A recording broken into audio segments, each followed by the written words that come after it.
ದೇವರ ನಾಮಕ್ಕೆ ಸ್ತೋತ್ರವಾಗಲಿ. ಕಳೆದ ವಾರ ನಾವು ಒಂದು ಸೊಲೊಮೋನನ ಜೀವಿತದ ಬಗ್ಗೆ ನೋಡಿದ್ವಿ. ಅವನು ಯಾವ ರೀತಿ ಪಾಪ ಮಾಡಿ ದೇಶ ವಿಭಜನೆ ಆಗೋದಕ್ಕೆ ಕಾರಣವಾಯಿತು. ಅವನ ಆತ್ಮಿಕ ಜೀವಿತದಲ್ಲಿ ಅವನು ಬಿದ್ದಿದ್ದಕ್ಕೆ ಅವನ ಕುಟುಂಬ ಮಾತ್ರ ಅಲ್ಲ, ದೇಶದಲ್ಲೇ ಎಂಥ ವಿಪತ್ತುಗಳು ಸಂಭವಿಸಿತು ಅಂತ ಹೇಳಿ ನಾವು ನೋಡ್ಬೋದು. ಇವತ್ತು ಕೂಡ ಇಸ್ರಾಯೇಲ್ ದೇಶದಲ್ಲಿ ಸಮಾಧಾನ ಇಲ್ಲ. ಅದಕ್ಕೆ ಬೈಬಲ್ ಹೇಳುತ್ತೆ, ಇಸ್ರಾಯೇಲ್ ದೇಶದ ಸಮಾಧಾನಕ್ಕಾಗಿ ಪ್ರಾರ್ಥನೆ ಮಾಡಿ ಅಂತ ಹೇಳಿ. ಕಾರಣ ಏನಂತ ಹೇಳಿದ್ರೆ, ಅಲ್ಲಿ ಪ್ರತಿದಿನ ಭಯದಲ್ಲಿ ಜೀವಿಸ್ತಾ ಇದ್ದಾರೆ, ಯುದ್ಧಗಳು ನಡೀತಾನೆ ಇದೆ. ಇವಾಗಂತೂ 3 ದೇಶಗಳು ಸುತ್ತುವರೆದಿದೆ ಇಸ್ರಾಯೇಲ್ ದೇಶದ ಮೇಲೆ ಯುದ್ಧ ಮಾಡೋದಕ್ಕೆ. ಒಂದು ಕಡೆಯಿಂದ ಲೆಬನಾನ್, ಇನ್ನೊಂದು ಕಡೆಯಿಂದ ಈ ಗಾಜಾ, ಇನ್ನೊಂದು ಕಡೆಯಿಂದ ಈಗ ಇರಾನ್ ದೇಶ ಕೂಡ ಇಸ್ರಾಯೇಲ್ ದೇಶದ ಮೇಲೆ ಯುದ್ಧ ಮಾಡಲಿಕ್ಕೆ ಮೊನ್ನೆ ಕೂಡ ಒಂದೇ ರಾತ್ರಿಯಲ್ಲಿ 200 ಕ್ಷಿಪಣಿಗಳನ್ನು ಇಸ್ರಾಯೇಲ್ ದೇಶದ ಮೇಲೆ ಕಳಿಸ್ತಾರೆ ಎಂಬುದಾಗಿ ನಾನು ನೋಡ್ತೀನಿ. ಅಂದರೆ ಆ ಯುದ್ಧ ಭಯದಲ್ಲಿ ಜೀವಿಸ್ತಾ ಇದ್ದಾರೆ. ನಾವು ದೇವರ ಮಕ್ಕಳು, ದೇವರಿಂದ ಆರಿಸಲ್ಪಟ್ಟವರು ಅನ್ನುವಂತಹ ಇಸ್ರಾಯೇಲರು ಈ ಒಂದು ಪರಿಸ್ಥಿತಿಯಲ್ಲಿ ಜೀವನ ಮಾಡೋದಕ್ಕೆ ಕಾರಣ ಏನು ಅಂತ ಹೇಳಿದ್ರೆ, ಯೇಸುವನ್ನು ಕಂಡುಕೊಳ್ಳದೆ ಇರೋದು, ಸುವಾರ್ತೆಯನ್ನು ಕಂಡುಕೊಳ್ಳದೆ ಇರೋದು. ಅವ್ರು ಇನ್ನೂ ಹಳೆ ಒಡಂಬಡಿಕೆಯಲ್ಲಿ ಇದ್ದುಕೊಂಡು ಮೋಶೆ ಧರ್ಮಶಾಸ್ತ್ರ ಅನ್ಕೊಂಡಿದ್ದಾರೆ ವಿನಃ ಅದನ್ನ ಯೇಸು ನೆರವೇರಿಸಿದ್ದಾರೆ ಅನ್ನೋದನ್ನ ನಂಬ್ತಾ ಇಲ್ಲ. ಆ ಯೇಸುನೇ ಕ್ರಿಸ್ತನು ಅಂತ ನಂಬ್ತಾ ಇಲ್ಲ. ಇನ್ನು ಯೆರೂಸಲೇಮಲ್ಲಿ ಉಳ್ಕೊಂಡಿರುವಂತಹ ಒಂದು ಪಾಳು ಗೋಡೆ ಇದೆ. ಆ ಹಳೆ ಕಾಲದಲ್ಲಿ, ದಾವಿದನ ಕಾಲದಲ್ಲಿ ಕಟ್ಟಿಸಿರುವಂತಹ ಗೋಡೆ, ಅದನ್ನ ಒಂದು ಕಣ್ಣೀರಿನ ಗೋಡೆ ಅಂತ ಕರೀತಾರೆ. ಯಾವ ಗೋಡೆ? ಕಣ್ಣೀರಿನ ಗೋಡೆ ಅಂತ ಕರೀತಾರೆ. ಅಲ್ಲಿ ಹೋಗಿ ಪ್ರತಿಯೊಬ್ಬರು ಕೂಡ ಪ್ರಾರ್ಥನೆ ಮಾಡ್ತಾ ಇದ್ದಾರೆ, ಕಣ್ಣೀರು ಸುರಿಸ್ತಾ ಇದ್ದಾರೆ. ಏನಂತ ಗೊತ್ತಾ? ಮೆಸ್ಸಿಯನೇ ಬೇಗ ಬಾ ಅಂತ. ಏನಂತ? ಮೆಸ್ಸಿಯನೇ ಬೇಗ. ನಾವು ಈಗಾಗಲೇ ಬಂದಿರುವಂತ ಮೆಸ್ಸಿಯನನ್ನ, ಕ್ರಿಸ್ತನನ್ನ ಆನಂದಿಸ್ತಾ ಇದ್ರೆ, ಅವ್ರಿನ್ನೂ ಮೆಸ್ಸಿಯನ್ ಬರಲಿ ಅಂತ ಎದುರು ನೋಡ್ತಾ ಇದ್ದಾರೆ. ಅವ್ರಿಗೂ ನಮ್ಗೆ ಎಷ್ಟು ವ್ಯತ್ಯಾಸ ಇದೆ ಅಂತ. ಹಾಗಾಗಿನೇ ನಮ್ಮ ಎಲ್ಲ ಸಮಸ್ಯೆಗಳಿಗೆ ಯೇಸು ಪರಿಹಾರವಾಗಿದ್ರೆ, ಅವರ ಸಮಸ್ಯೆಗಳು ಇನ್ನೂ ಪರಿಹಾರ ಆಗದೆ ಇರೋದಕ್ಕೆ ಕಾರಣ ಏನು ಅಂದ್ರೆ, ಅವ್ರು ಯೇಸುನ ಇನ್ನೂ ಕಂಡುಕೊಳ್ದೇ ಇರೋದು. ಅರ್ಥ ಆಗ್ತಿದೆ? ಅವರಿನ್ನೂ ಈಗ ಬೆಂಜಮಿನ್ ನೆತನ್ಯಾಹು ಅಂತ ಹೇಳ್ಬಿಟ್ಟು ಇಸ್ರಾಯೇಲ್ ದೇಶದ ಪ್ರಧಾನಿ, ಅವ್ರು ಮೊನ್ನೆ ಕೂಡ ಹೇಳ್ತಾ ಇದ್ರು, ನಮ್ಮ ದೇಶ ದೇವ್ರು ನಮಗೆ ಕೊಟ್ಟಿರುವಂಥದ್ದು ಆಗಿದೆ, ಈ ದೇಶಕ್ಕಾಗಿ ನಾವು ಸಾಯೋದಕ್ಕೂ ಸಿದ್ಧರಾಗಿದ್ದೇವೆ ಅಂತ ಹೇಳ್ಬಿಟ್ಟು. ಯೇಸು ನಿನ್ನ ಶತ್ರುಗಳನ್ನ ಪ್ರೀತಿಸು ಅಂತ ಹೇಳೋದಿದ್ರೆ, ಇವರು ಶತ್ರುಗಳನ್ನ ಸಾಯಿಸುವ ಮಟ್ಟಕ್ಕೆ ಇನ್ನೂ ಮಾತನಾಡ್ತಾ ಇದ್ದಾರೆ. ಇನ್ನೂ ಹಳೆ ಒಡಂಬಡಿಕೆಯಿಂದಲೇ ಅವರು ಜೀವನ ಮಾಡ್ತಿರೋದನ್ನ ನಾವು ನೋಡ್ಬೋದು. ಹೇಗೂ ಅವರ ಒಂದು ಕಣ್ಣುಗಳು ತೆಗೆಯಲ್ಪಡೋ ದಿನ ಕೂಡ ಬರುತ್ತೆ ಅಂತ ಬೈಬಲ್ ಹೇಳುತ್ತೆ. ಆಮೇಲೆ ಅವರ ಕಣ್ಣುಗಳು ಕೂಡ ತೆಗೆಯಲ್ಪಡುತ್ತೆ. ಆ ಯೇಸುನೇ ನಮ್ಮ ಕ್ರಿಸ್ತನು ಅಂತ ಹೇಳಿ ಅಂಗೀಕಾರ ಮಾಡಿಕೊಂಡು ಆ ಕ್ರಿಸ್ತನಿಗೋಸ್ಕರ ರಕ್ತ ಸಾಕ್ಷಿಯಾಗಿ ಸಾಯುವಂತರ ಸಂಖ್ಯೆ ಕೂಡ ಜಾಸ್ತಿ ಇರುತ್ತೆ ಇಸ್ರಾಯೇಲಿಂದ ಅನ್ನುವಂಥ ಪ್ರವಾದನೆಗಳು ಕೂಡ ಬೈಬಲಲ್ಲಿ ಹೇಳಲ್ಪಟ್ಟಿದೆ. ಹಾಗಾಗಿ ಆ ಒಂದು ಸಮಯಕ್ಕಾಗಿ ನಾವು ಕಾಯಬೇಕಾಗಿದೆ, ಬೇರೆ ನಾವೇನು ಮಾಡೋದಕ್ಕಾಗೋದಿಲ್ಲ. ಎಷ್ಟೋ ಜನ ಇಸ್ರಾಯೇಲ್ ದೇಶಕ್ಕೂ ಹೋಗಿ ಸ್ವಾರ್ಥ ಸಾರ್ತಾ ಇದ್ದಾರೆ, ಎಲ್ಲೋ ಇಲ್ಲೊಬ್ರು ನಂಬ್ತಾ ಇದ್ದಾರೆ ವಿನ ದೇಶವಾಗಿ ಆ ಯೇಸುವೆ ನಮ್ಮ ಕ್ರಿಸ್ತನು. ನಾವಿಷ್ಟು ವರ್ಷಗಳು ನಮ್ಮ ಪೂರ್ವಿಕರು ಹೇಳಿದಂತಹ ಆ ಯೇಸು ಈ ಕ್ರಿಸ್ತನು ಎಂಬುದಾಗಿ ಅವರೆಲ್ಲರೂ ದೇಶವಾಗಿ ಒಮ್ಮತವಾಗಿ ಅರಿಕೆ ಮಾಡುವಂಥ ದಿನ ಬರಬೇಕಾಗಿದೆ. ಆ ದಿನ ಬರೋ ತನಕ ಕೂಡ ಆ ಪರಿಸ್ಥಿತಿಗಳು ಆ ದೇಶದಲ್ಲಿ ಇದ್ದೇ ಇರುತ್ತೆ.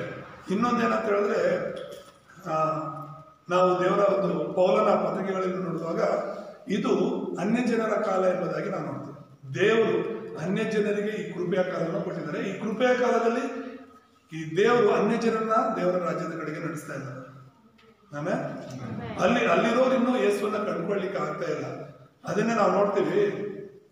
ಒಂದು ರೋಮಾಪುರದಲ್ಲಿ 11ನೇ ಅಧ್ಯಾಯದಲ್ಲಿ ನಾವು ನೋಡುವಾಗ, ದೇವರು ಕಾಡೆಣ್ಣೆ ಮರದಂತೆ ಇರುವಂತ ನಮ್ಮನ್ನ ಆ ಕಾಡಿಂದ ತಂದು ಈ ಒಂದು ದೇವದಾರು ಮರವಾಗಿರುವಂತಹ ಇಸ್ರಾಯೇಲ್ ದೇಶವನ್ನ ಕಡಿದು, ಅದು ಕಾಡೆಣ್ಣೆ ಮರದಂತಿರುವಂತ ನಮ್ಮನ್ನ ತಂದು ಕಸಿ ಮಾಡಿದ್ದಾರೆ ಅಂತ ಹೇಳ್ಬಿಟ್ಟು ವಾಕ್ಯ.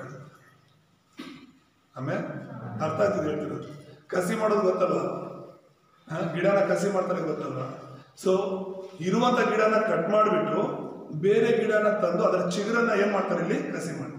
ಹಾಗೆ ದೇವರ ವಾಕ್ಯದಲ್ಲಿ ನಾವು ನೋಡ್ತೇವೆ, ಇವತ್ತು ನಾವು ಕಾಡೆಣ್ಣೆ ಮರದಂತಿದ್ದವರು, ಅನ್ಯ ಜನರಾಗಿ ಅನೇಕ ವಿಗ್ರಹಾರಾಧನೆ ಮಾಡಿಕೊಂಡು ದೇವ್ರ ವಿರುದ್ಧವಾಗಿ ನಡೆದುಕೊಳ್ತಾ ಇದ್ದಂಥವರು.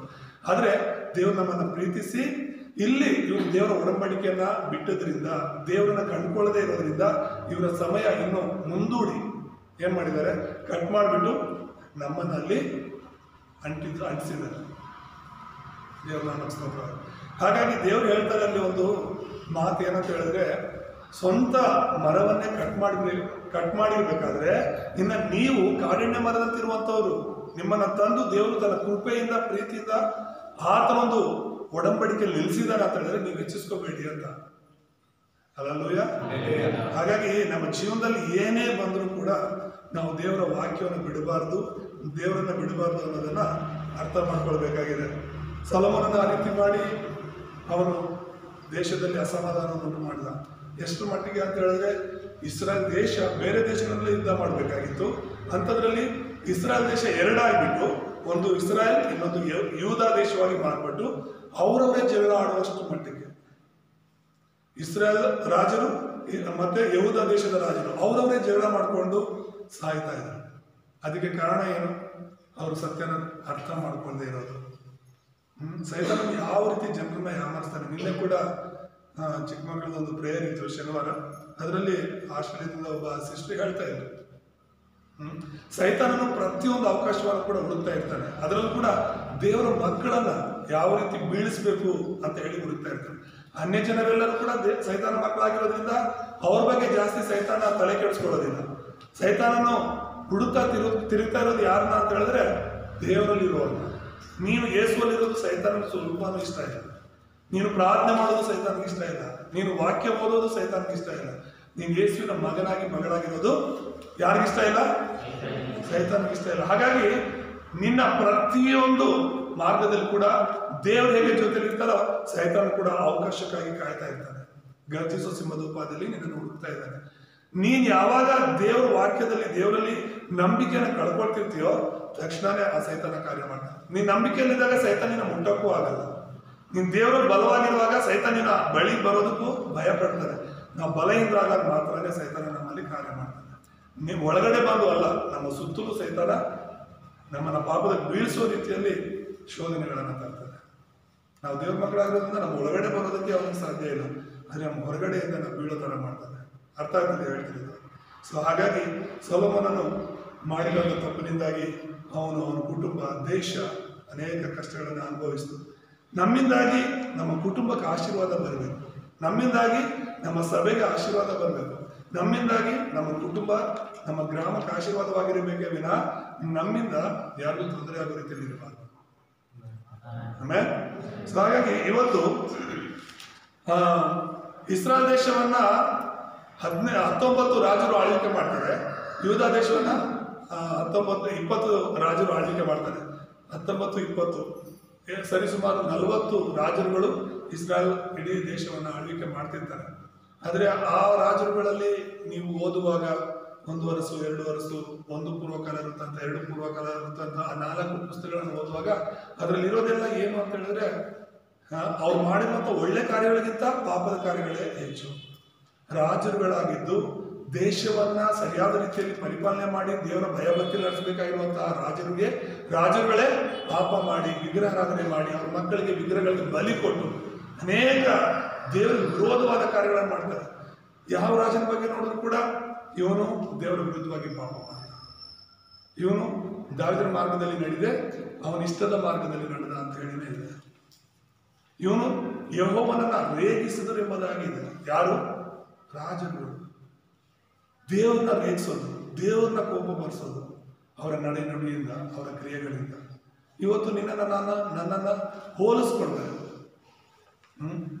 ನಾವು ದೇವ್ರನ್ನ ಸಂತೋಷ ಪಡಿಸ್ತಿದ್ದೀವ ಅಥವಾ ರೇಗಿಸ್ತಿದ್ದೀವ? ಅದೇ ರೇಗಿಸೋದು ಅಂದ್ರೆ ಏನು? ಒಂದ್ಸತಿ ನಾವೇನಾದ್ರೂ ರೇಗಿಸಿದ್ರೆ ಅದೇನು ದೊಡ್ಡ ಸಮಸ್ಯೆ ಅಲ್ಲ. ಪದೇ ಪದೇ ನಾವು ರೇಗಿಸ್ತಾ ಇದ್ರೆ ಯಾರಿಗೆ ಎಷ್ಟು ಕೋಪ ಬರುತ್ತಲ್ಲ, ಬರುತ್ತಾ ಇಲ್ವ? ನೀನು ನಾನು ಮಾಡೋ ಪಾಪದ ಕಾರ್ಯಗಳು, ನೀನು ನಾನು ಮಾಡುವಂಥ ವಿಗ್ರಹಕ್ಕೆ ಸಂಬಂಧಪಟ್ಟ ಕಾರ್ಯಗಳು, ನೀನು ನಾನು ಮಾಡುವಂಥ ದೇವ್ರಿಗೆ ಇಷ್ಟವಿಲ್ಲದಿರೋ ಕಾರ್ಯಗಳು ಕೂಡ ದೇವ್ರನ್ನ ರೇಗಿಸೋ ಹಾಗೆ. ಹಾಗಾಗಿನೇ ಇಸ್ರಾಯೇಲ್ ದೇಶದ ರಾಜರುಗಳಿಗೂ ಸಮಾಧಾನ ಇಲ್ಲದೆ ಹೋಯ್ತು, ಶಾಂತಿ ಇಲ್ಲದೆ ಹೋಯ್ತು. ದೇವರು ಅವ್ರನ್ನ ರಕ್ಷಣೆ ಮಾಡಲಿಲ್ಲ. ಕಾರಣ ಏನಂದ್ರೆ ಅವರು ದೇವರಲ್ಲಿ ಬಲವಾಗಿ ನಿಲ್ಲದೇ ಇರೋದೇ. ಆದರೆ ನಾವು ಅವ್ರ ಬಗ್ಗೆ ಹೆಚ್ಚು ನಾವು ಧ್ಯಾನ ಮಾಡದೆ ಮುಖ್ಯವಾಗಿರುವಂಥ ವ್ಯಕ್ತಿಗಳ ಬಗ್ಗೆ ಮತ್ತೆ ವಿಷಯಗಳ ಬಗ್ಗೆ ಧ್ಯಾನ ಮಾಡೋಣ. ಹಾಗಾಗಿ ಇವತ್ತು ನಾವು ಎಲಿಯನ ಬಗ್ಗೆ ನೋಡೋಣ. ಎಲಿಯನ ಕಾಲ ಎಂಬುದಾಗಿ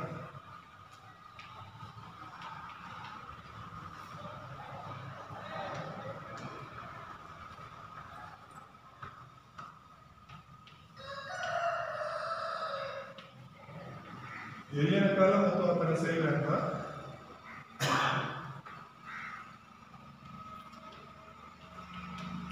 ಒಂದು ವರ್ಷಗಳಲ್ಲಿ 12 ಭಾಗದ ಮಾತ್ರ ನಾವು ಓದ್ಕೊಂಡ್ವಿ. ಇಲ್ಲಿ ನಾನು ಆಗಲೇ ಹೇಳಿದೆ, ರಾಜರುಗಳೆಲ್ಲ ಪಾಪ ಮಾಡಿ ಪಾಪದಲ್ಲಿ ಇದ್ದುಕೊಂಡು ದೇಶವನ್ನು ಕೂಡ ವಿಗ್ರಹಾರಾಧನೆ ನಡೆಸ್ತಾರೆ. ಸೊಲೊಮೋನನು ಕಟ್ಟಿರುವಂತಹ ದೇವಸ್ಥಾನಗಳು ದೇಶದಲ್ಲೆಲ್ಲ ಹರಡಿಕೊಂಡಿತ್ತು. ಹಾಗಾಗಿ ಅದು ಇಸ್ರಾಯೇಲ್ ದೇಶ ಯಹೂದ ದೇಶವಾಗಿ ಎರಡಾಗಿ ಮಾರ್ಪಟ್ಟು ಕೂಡ ಎರಡೂ ದೇಶಗಳಲ್ಲಿ ವಿಗ್ರಹಾರಾಧನೆ ನಡೀತಾ ಇತ್ತು. ಎರಡೂ ದೇಶದಲ್ಲಿ ದೇವಸ್ಥಾನಗಳಿತ್ತು. ಹಾಗಾಗಿ ದೇವರನ್ನ ಆರಾಧನೆ ಮಾಡೋದಕ್ಕಿಂತ ಹೆಚ್ಚಾಗಿ ಅವರು ದೇವವನ್ನ ಅಥವಾ ಸೈತಾನನಿಗೆ ಸಂಬಂಧಪಟ್ಟ ವಿಗ್ರಹಗಳನ್ನ ಪೂಜೆ ಮಾಡ್ತಾ ಇದ್ರು. ನಾವು ಮನುಷ್ಯರಾಗಿರೋದ್ರಿಂದ ನೋಡಿ ನಂಬೋದು ಜಾಸ್ತಿ. ಯೇಸುವನ್ನ ನಾವು ನೋಡಕ್ಕಾಗಲ್ಲ. ಯೇಸುವಿನ ಒಂದು ವಿಗ್ರಹವನ್ನು ಕೂಡ ನಾವು ಇಡಲ್ಲ. ಯೇಸುವಿನ ವಿಗ್ರಹ ಇಲ್ಲ, ಯೇಸುವಿನ ಫೋಟೋ ಇಲ್ಲ. ಆದ್ರೆ ಈಗ ಜನರು ಯಾರೆಲ್ಲ ಯೇಸುವಿನ ಸಿನಿಮಾಗಳು ಮಾಡಿದಾರೋ ಅವರೇ ಯೇಸು ಅಂತ ಹೇಳ್ಬಿಟ್ಟು ತುಂಬಾ ಜನ ಫೋಟೋಗಳು ಮಾಡಿ ಇಟ್ಕೊಂಡಿರ್ತಾರೆ ಮನೆಗಳಲ್ಲಿ. ಅದೆಲ್ಲ ತಪ್ಪು. ಬೈಬಲಲ್ಲಿ ಇರೋದು ದೇವರು ಆತ್ಮಸ್ವರೂಪನಾಗಿದ್ದಾನೆ ಅಂತ. ಆಮೇಲೆ ಆತನನ್ನು ಆರಾಧಿಸುವುದು ನಾವು ಆತ್ಮಿಕ ರೀತಿಯಲ್ಲಿ ಸತ್ಯಕ್ಕೆ ತಕ್ಕಂತೆ ನಾವು ಆರಾಧಿಸಬೇಕು. ನಾವು ಮನುಷ್ಯರಾಗಿರೋದ್ರಿಂದ ಬಲಹೀನರಾಗಿ ನಾವು ಕಣ್ಣು ಕಾಣೋದನ್ನ ನಂಬೋದು ಜಾಸ್ತಿ, ಕಣ್ಣು ಕಾಣೋದನ್ನ ಪೂಜೆ ಮಾಡೋದು ಜಾಸ್ತಿ. ಅದಕ್ಕೇನೆ ತುಂಬಾ ಜನ ದೇವರ ಮಕ್ಕಳು ಬಲಹೀನರಾಗ್ತಾ ಇರ್ತಾರೆ. ಇಲ್ಲಿ ಎಲ್ಲರೂ ಬಲಹೀನವಾದ ಸಮಯಗಳಲ್ಲಿ ಎಲಿಯನು ದೇವರನ್ನ ಹಿಡ್ಕೊಂಡ, ದೇವರನ್ನ ಹಿಂಬಾಲಿಸ್ದ. ಎಲಿಯನ ಕಾಲ ಅಂತ ನಾನು ಯಾಕೆ ಹೇಳ್ತಿದ್ದೀನಿ ಅಂದ್ರೆ, ಈಗ ಇಸ್ರಾಯೇಲ್ ರಾಜರು, ಯಹೂದ ದೇಶದ ರಾಜರೆಲ್ಲರೂ ಕೂಡ ಅವ್ರಿಗೆ ಇಷ್ಟವಾದ ಮಾರ್ಗದಲ್ಲಿ ಹೋಗಿ ದೇವರಿಗೆ ರೇಗಿಸ್ತಾ, ದೇವರಿಗೆ ಕೋಪ ಬರಿಸ್ತಾ ಜೀವಿಸ್ತಾ ಇರ್ಬೇಕಾದ್ರೆ ಒಬ್ಬ ವ್ಯಕ್ತಿ ಎದ್ದು ನಿಂತ, ನಾನು ದೇವರಿಗೋಸ್ಕರ ಜೀವಿಸ್ಬೇಕು. ಆಮೇಲೆ ತುಂಬಾ ಜನ ಏನಂದ್ರೆ ಎಲ್ಲರೂ ಹೋಗೋ ದಾರಿಯಲ್ಲಿ ಹೋಗೋದು ಸುಲಭ, ನಾವೊಂದು ದಾರಿಯನ್ನ ಮಾಡೋದಿದೆಯಲ್ಲ ಅದು ಕಷ್ಟ. ಇವತ್ತು ನಾವು ಓಡಾಡ್ತಿರೋ ದಾರಿಯಲ್ಲ ಒಂದು ಏಕದಮ್ ದಾರಿ ಮಾಡಿರೋದಲ್ಲ, ಯಾರೋ ಒಬ್ರು ಆ ದಾರಿಯಲ್ಲಿ ನಡೆದಿರ್ತಾರೆ. ಮೊದಲು ಆ ದಾರಿಯಲ್ಲಿ ಒಬ್ಬ ವ್ಯಕ್ತಿ ಹೋಗಿರ್ತಾರೆ.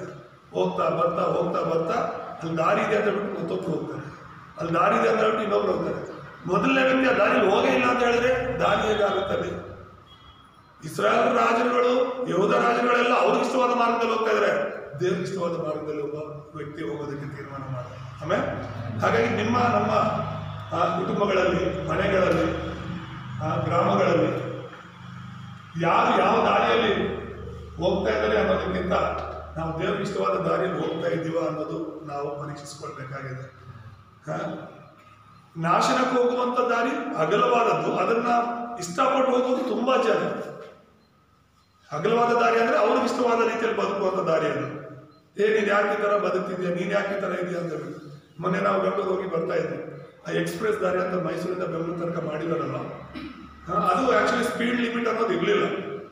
ನೀವು 100 ಮೇಲೆ ಹೋಗಿ 120, 150 ಸ್ಪೀಡಲ್ಲಿ ಹೋದ್ರು ಕೂಡ ಕಾರ್ಗಳಲ್ಲಿ ಸಮಸ್ಯೆ ಇರಲಿಲ್ಲ. ಆದರೆ ಆಕ್ಸಿಡೆಂಟ್ಗಳು ಜಾಸ್ತಿ ಆಗ್ತಾ ಇರೋದ್ರಿಂದ ಈಗ ಅದು 100 ಕಿಲೋಮೀಟರ್ ಹೋಗ್ಬೇಕು ಅಂತ ಒಂದು ವಿಧಿಸಿದ್ದಾರೆ, ಒಂದು ನಿಯಮ.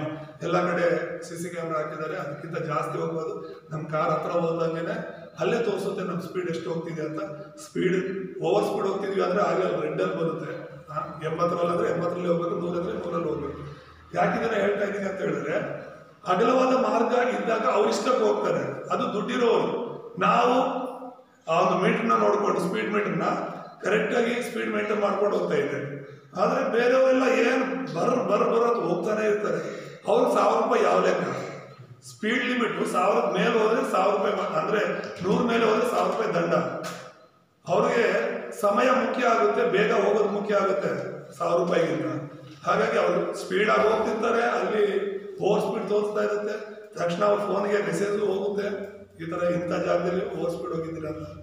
ಸೀಟ್ ಬೆಲ್ಟ್ ಹಾಕಿಲ್ಲ ಆದರೂ ಕೂಡ 1000 ರೂಪಾಯಿ ದಂಡ ಹಾಕ್ತಾರೆ. ಸೊ ಅಗಲವಾದ ಮಾರ್ಗದಲ್ಲಿ ಅವ್ರ ಇಷ್ಟಕ್ಕೆ ಹೋಗಿನೇ ಎಷ್ಟೋ ಆಕ್ಸಿಡೆಂಟ್ಗಳಾಗಿರೋದು. ಆದರೆ ಒಂದು ಇಕ್ಕಟ್ಟಾದ ಮಾರ್ಗ ಇದ್ದಾಗ ನಿಧಾನಕ್ಕೆ ಹೋಗ್ತೀವಿ. ನಮ್ಗೆ ಯಾರು ಹೇಳೋದು ಬೇಡ ನಿಧಾನಕ್ಕೆ ಹೋಗುವಂತ.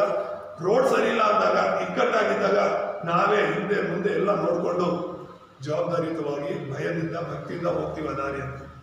ಆಮೇಲೆ ದೇವರ ಮಾರ್ಗ ಇಕ್ಕಟ್ಟಾದ ಮಾರ್ಗ ಅಂತ ಸ್ವಾಮಿ ಹೇಳಿದ್ದಾನೆ. ನೀನು ಅನ್ಕೊಂಡಂಗೆ ಈ ಲೋಕದಲ್ಲಿ ಇರೋಕ್ಕಾಗಲ್ಲ, ನೀನು ಬಯಸಿದಂಥ ಜೀವಿತ ಈ ಲೋಕದಲ್ಲಿ ಇರೋಕ್ಕಾಗಲ್ಲ. ಯಾಕಂದ್ರೆ ನಾವು ದೇವರನ್ನು ನಂಬಿ ದೇವರ ಮಾರ್ಗದಲ್ಲಿ ಹೋಗ್ತಾ ಇರೋದು. ಯೇಸುವನ್ನ ಬಿಟ್ಟು ನೀನು ಜೀವನ ಮಾಡೋದಾದ್ರೆ ನೀನ್ ಇಷ್ಟಕ್ಕೆ ನೀನು ಬದುಕಬಹುದು. ಆದ್ರೆ ಯೇಸುನ ನಂಬೋದಾದ್ರೆ ಈ ಎಲೆಯ ಜೀವನದಲ್ಲಿ ಎಷ್ಟು ಕಷ್ಟಗಳು ಬಂತು ಅಂತ ನಾವು ನೋಡ್ಬೋದು. ಯಾರು ಎಲೆಯನ್ನ ಹಿಂಸೆ ಪಡಿಸಿದ್ದು? ಆಹಾಬ ಅನ್ನುವಂಥ ರಾಜ. ಆಹಾಬ ಯಾರು? ಇಸ್ರಾಯೇಲ್ ದೇಶದ ರಾಜನು. ಇಸ್ರಾಯೇಲ್ ದೇಶದ ರಾಜನಾಗಿ ಇಸ್ರಾಯೇಲ್ ದೇಶದ ಜನರನ್ನ ದೇವರ ಭಯಭಕ್ತಿಯಲ್ಲಿ ನಡೆಸಬೇಕು. ರಾಜ, ಯಾಜಕ, ಪ್ರವಾದಿಗಳೆಲ್ಲ ಸೇರಿ ಇಸ್ರಾಯೇಲರ ಒಳತಿಗಾಗಿ, ಒಳ್ಳೆದಕ್ಕಾಗಿ ಜೀವಿಸಬೇಕು. ಇಲ್ಲೊಬ್ಬ ವ್ಯಕ್ತಿ ಎಲಿಯನೇ ಇದ್ದು ಇಸ್ರಾಯೇಲ್ ಜನರನ್ನ ದೇವರ ಕಡೆ ನಡೆಸಬೇಕು ಅಂತ ಇರುವಾಗ ಇವರನ್ನ ಸಾಯಿಸಬೇಕು, ಇವರನ್ನ ಕೊಲ್ಲಬೇಕು ಅಂತ ಎದುರು ನೋಡಿದ್ದಾರು ರಾಜ, ಇಸ್ರಾಯೇಲಿನ ರಾಜ. ಅವನು ಯಾರನ್ನ ಸಾಕ್ತಾ ಇದ್ದ ಅಂತ ಹೇಳಿದ್ರೆ ಸುಳ್ಳು ಪ್ರವಾದಿಗಳ 850 ಜನ ಸುಳ್ಳು ಪ್ರವಾದಿಗಳನ್ನ ಊಟ ತಿಂಡಿ ಕೊಟ್ಟು ಅವ್ರು ಹೇಳೋ ಮಾತನ್ನ ಕೇಳಿಕೊಂಡು ಅವನವ್ರನ್ನ ಸಾಕ್ತಾ ಇದ್ದ. ಇವತ್ತು ಎಷ್ಟೋ ಜನ ದೇವ್ರ ಮಕ್ಕಳು ಸುಳ್ಳು ಬೋಧಕರನ್ನ ಸಾಕ್ತಾ ಇರ್ತಾರೆ, ಪೂಜಾರಿಗಳನ್ನ ಸಾಕ್ತಾ ಇರ್ತಾರೆ, ಲೋಕದ ಜನರನ್ನ ಸಾಕ್ತಾ ಇರ್ತಾರೆ. ಆದರೆ ದೇವರಿಗಾಗಿ ಜೀವಿಸೋರ್ನಲ್ಲ. ನಿಮ್ಮ ಸಮಯ, ನಿಮ್ಮ ಹಣ ಯಾರಿಗಾಗಿ, ಎಂಥವ್ರಿಗಾಗಿ ನಾವು ಖರ್ಚು ಮಾಡ್ತೀವಿ ಅನ್ನೋದನ್ನ ಸ್ವಲ್ಪ ಗಮನಿಸಬೇಕಾಗಿದೆ. ಯಾಕಂದ್ರೆ ಇಲ್ಲಿ ಎಲಿಯ ಆ ಕಾಲದಲ್ಲಿ ದೇವರಿಗೋಸ್ಕರ ನಿಂತ್ಕೊಂಡು ಅನೇಕ ಸಮಸ್ಯೆಗಳನ್ನು ಎದುರಿಸಿದ. ಹೇಗೂ ನಾವು ಆತನ ಜೀವಿತದಲ್ಲಿ ಕಲಿಬೇಕಾದ ಕೆಲವು ವಿಷಯಗಳಿದೆ, ಆತನ ಬಗ್ಗೆ ನಾವು ನೋಡೋಣ. ಮೊದಲು ಪರಿಚಯದಲ್ಲಿ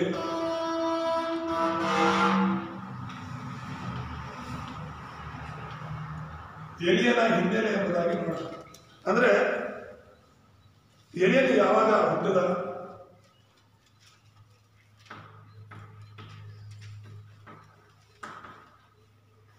ಕ್ರಿಸ್ತಪೂರ್ವ 900ರಲ್ಲಿ ಹುಟ್ಟಿದ ಎಂಬುದಾಗಿ ನಾವು ನೋಡ್ತೇವೆ. ಅಂದ್ರೆ ಯೇಸು ಹುಟ್ಟೋದಕ್ಕೆ ಮುಂಚೆ 900 ವರ್ಷಗಳ ಹಿಂದೆ ಈ ಎಲಿಯನು ಹುಟ್ಟಿದ್ದ. ಎಲಿಯವನು ಅಂತ ಹೇಳಿದ್ರೆ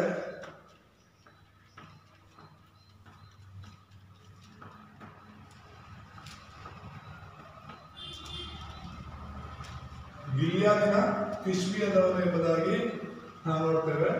ಮತ್ತು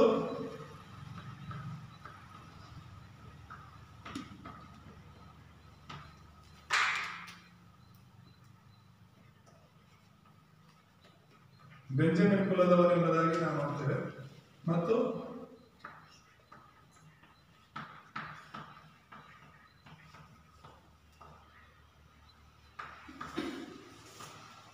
ದೇವರಿಂದ ಕರೆಯಲ್ಪಟ್ಟವನೆಂಬುದಾಗಿ ನಾವು ನೋಡ್ತೇವೆ. ಅವನು 900 ವರ್ಷಗಳ ಹಿಂದೆ, ಯೇಸು ಹುಟ್ಟೋದಕ್ಕೆ 900 ವರ್ಷಗಳ ಹಿಂದೆ ಇದ್ದವನು. ಗಿಲ್ಯಾದ್ ಅನ್ನುವಂತಹ ಒಂದು ಗ್ರಾಮದಲ್ಲಿ ಜೀವಿಸಿದವನು. ಮತ್ತೆ ಬೆಂಜಮಿನ್ ಅನ್ನುವಂಥ ಒಂದು ಚಿಕ್ಕ ಕುಟುಂಬದಲ್ಲಿ, ಅಂದ್ರೆ ಕುಲದಲ್ಲಿ ಹುಟ್ಟಿದವನು. ಆದರೆ ಮುಖ್ಯವಾಗಿ ಏನಂತ ಹೇಳಿದ್ರೆ ದೇವರಿಂದ ಅವನು ಕರೆಯಲ್ಪಟ್ಟನೆಂಬುದಾಗಿ ನಾವು ನೋಡ್ತೇವೆ. ದೇವರು ಎಂಥ ಸಮಯದಲ್ಲಿ ಕರೆದ ಅಂತ ಹೇಳಿದ್ರೆ, ಯಾರು ದೇವರನ್ನ ನಂಬದೇ ಇರೋ ದಿನಗಳಲ್ಲಿ, ಯಾರು ದೇವರ ಹಿಂದೆ ಹೋಗದೇ ಇರುವಂತಹ ಸಮಯದಲ್ಲಿ ದೇವರು ಎಲಿಯನನ್ನ ಆರಿಸಿಕೊಂಡಿದ್ದನ್ನು ನಾವು ನೋಡ್ತೇವೆ. ಇವನ ಜೀವಿತದಿಂದ 3 ಮುಖ್ಯ ವಿಷಯಗಳನ್ನು ನಾವು ನೋಡುವಾಗ,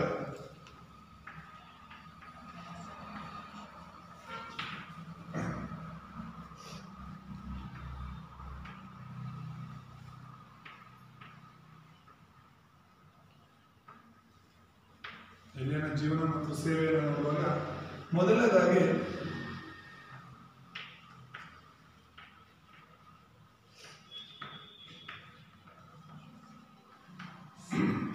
ಅವನು ಪ್ರವಾದಿಯಾಗಿ ಕರೆಯಲ್ಪಟ್ಟದೆಂಬುದಾಗಿ ನಾವು ನೋಡ್ತೇವೆ. ಯಾರಾಗಿ? ಪ್ರವಾದಿಯಾಗಿ ಕರೆಯಲ್ಪಟ್ಟದನ್ನ ನಾವು 1 ಅರಸು 17:1 ಈಗಾಗಲೇ ನಾವು ನೋಡಿದ್ದೇವೆ. ದೇವರು ಅವನನ್ನ ಆರಿಸ್ಕೊಳ್ತಾ ಇರುವಂಥದ್ದು, ಮತ್ತೆ ಒಂದು ಪ್ರವಾದನೆ ಹೇಳೋದಕ್ಕಾಗಿ ಕಳಿಸ್ತಾ ಇರೋದನ್ನು ನಾವು ನೋಡ್ತೀವಿ. ಅವನು ಹೋಗಿ ಅಲ್ಲಿ 3.5 ವರ್ಷಗಳ ಕಾಲ ಮಳೆ ಬರಬಾರದು ಅಂತ ಹೇಳಿದಾಗ ಮಳೆ ಬರದೆ ನಿಂತು ಹೋಯಿತು ಎಂಬುದಾಗಿ ನಾವು ನೋಡ್ತೇವೆ. ಮತ್ತು ಅವನ ಜೀವಿತದಲ್ಲಿ ಸೋತು ಹೋಗುವಂಥ ಸಮಯ ಕೂಡ ಬಂತು. 1 ವರ್ಷಗಳಲ್ಲಿ 19, 13ರಲ್ಲಿ ನಾವು ನೋಡುವಾಗ ಅವನು ಬದುಕೋದಕ್ಕೂ ಇಷ್ಟಪಡಲ್ಲ. ದೇವರೇ, ನಾನು ಸತ್ತೋಗ್ತೀನಿ, ನನ್ನನ್ನು ಸಾಯಿಸ್ಬಿಡು ಅಂತ ಹೇಳ್ದ ಆ ಪ್ರವಾದಿ. ಯಾಕಂದ್ರೆ ಪರಿಸ್ಥಿತಿ ಹಂಗಿತ್ತು. ನಾನು ಯಾರಿಗೋಸ್ಕರ ಜೀವಿಸಲಿ? ನಾನು ಜನರಿಗೆ ಒಳ್ಳೇದು ಮಾಡಬೇಕು, ಈ ದೇಶವನ್ನ ದೇವ್ರ ಕಡೆ ನಡೆಸಬೇಕು ಅಂತ ನಿಮಗೋಸ್ಕರ ನಾನು ಅಷ್ಟೊಂದು ಕಷ್ಟಪಡ್ತಾ ಇದ್ದೀನಿ. ಆದರೆ ಈ ಜನರು ಏನ್ ಮಾಡ್ತಾ ಇದ್ದಾರೆ? ನನ್ನ ಪ್ರಾಣ ತೆಗಿಬೇಕು ಅಂತ ಇದ್ದಾರೆ. ಯಾರ ಪ್ರಾಣ ತೆಗಿಬೇಕಂತ? ಎಲಿಯನ ಪ್ರಾಣ ತೆಗಿಬೇಕು ಅಂತ. ಆಹಾಬನು ಊಟ ನೀರು ಬಿಟ್ಟು, ಅವನ ಅಧಿಕಾರ ನಡೆಸೋದನ್ನ ಬಿಟ್ಟು, ಅವನ ಜವಾಬ್ದಾರಿಗಳನ್ನ ಬಿಟ್ಟು ಒಬ್ಬ ಎಲಿಯನನ್ನ ಹಿಂಬಾಲಿಸ್ತಾ ಇದ್ದಾರೆ. ಯೋಚನೆ ಮಾಡಿ, ಬೈಬಲಲ್ಲಿ ಈ ತರ ತುಂಬಾ ಘಟನೆಗಳು ನಡೆದಿದೆ. ಮೋಶೆಯನ್ನ ಸಾಯಿಸ್ಬೇಕಂತ ಫಾರೋಹನ್ ಹಿಂಬಾಲಿಸಿದ್ದು, ದಾವೀದನನ್ನ ಸಾಯಿಸ್ಬೇಕು ಅಂತ ಹೇಳ್ಬಿಟ್ಟು ಸೌಲನು ಹಿಂಬಾಲಿಸಿದ್ದು. ಯಾರು ದೇವರನ್ನ ಹಿಡ್ಕೊಂತಾರೋ ಅವ್ರನ್ನ ಹಿಂಬಾಲಿಸ್ತಾರೆ. ಅವ್ರನ್ನ ಸಾಯಿಸ್ಬೇಕು, ನಾಶ ಮಾಡುವ, ಅದು ಅವರ ಆಲೋಚನೆ ಅಲ್ಲ, ಸೈತಾನ ಆಲೋಚನೆ ಅದು. ಈಗ ಆದಾಮನ ನಂತರ ಅವನಿಬ್ಬರು ಮಕ್ಕಳು, ಯಾರು? ಕಾಯಿನ ಮತ್ತು ಹೇಬೆಲ್. ಆ ಹೇಬೆಲ್ ದೇವರ ವಾಕ್ಯವನ್ನು ಇಟ್ಕೊಂತಾನೆ, ಕಾಯಿನ ಅದನ್ನ ಬಿಟ್ಟು ಅವನಿಷ್ಟ ಬದುಕ್ತಾ ಇರ್ತಾನೆ. ಸ್ವಂತ ತಮ್ಮನಾಗಿದ್ರು ಕೂಡ ಅವನನ್ನ ಕರುಣಿಸದೆ ತಮ್ಮನನ್ನ ಅವನು ಕೊಲೆ ಮಾಡ್ತಾನೆ. ಕಾರಣ ಏನಂದ್ರೆ ಅವನು ದೇವರನ್ನ ಮೆಚ್ಚಿಸುವಂತ ಜೀವಿತವನ್ನು ಜೀವಿಸ್ತಾ ಇದ್ದ. ಸೊ ಬೈಬಲ್ ಚರಿತ್ರೆ ನಾವು ನೋಡ್ತಾ ಇದ್ದೀವಿ, ಯಾರು ದೇವ್ರು ಹಿಂಬಾಲಿಸ್ತಾರೋ ಅವ್ರಿಗೆ ಹಿಂಸೆಗಳು ಜಾಸ್ತಿ, ಅನ್ಯ ಜನರಿಂದ ಸ್ವಂತದವರಿಂದ ಹಿಂಸೆಗಳು ಜಾಸ್ತಿ. ಬೈಬಲಲ್ಲಿ ಅದನ್ನು ನಾವು ನೋಡ್ತೀವಿ. ಕಾರಣ ಏನಂದ್ರೆ ಅದು ಅವ್ರು ಕೊಡುವಂಥದ್ದಲ್ಲ, ಸೈತಾನನು ಕೊಡುವಂಥದ್ದು. ಏನಾದರೂ ಮಾಡಿ ಸೈತಾನನು ನಮ್ಮ ಮನಸ್ಸನ್ನ, ನಮ್ಮ ನಂಬಿಕೆಯನ್ನ ಕೆಡಿಸ್ಬೇಕು, ನಮ್ಮನ್ನ ಬಲಹೀನ ಮಾಡಬೇಕು ಅಂತಾನೆ ಅವನು ನೋಡ್ತಾ ಇರ್ತಾನೆ ಎಂಬುದಾಗಿ ನೋಡ್ತೇವೆ. ಅದಕ್ಕಾಗಿನೇ ಅವನು ಬದುಕಕ್ಕೆ ಇಷ್ಟ ಇಲ್ಲ, ನನ್ನ ಪ್ರಾಣ ತೆಗೆದುಕೊಳ್ಳೋ, ನಾನು ಬದುಕಕ್ಕೆ ಇಷ್ಟ ಇಲ್ಲ ಅಂತ ಹೇಳ್ಬಿಟ್ಟು ಹೇಳಿ ಪ್ರಾರ್ಥನೆ ಮಾಡೋದನ್ನು ನೋಡ್ತೀವಿ. ಮತ್ತೆ ಈ ಎಲಿಯನು ಲೂಕ 1:16 ಮತ್ತು 17 ನೋಡುವಾಗ ಅವನು ಸ್ನಾನಿಕನಾದ ಯೋಹಾನನಿಗೆ ಸೂಚನೆ ಆಗಿದ್ದಾನೆ.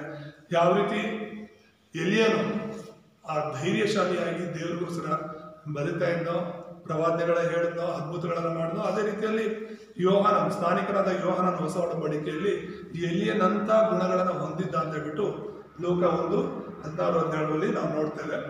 ಮತ್ತೆ ಮತ್ತಾಯ 17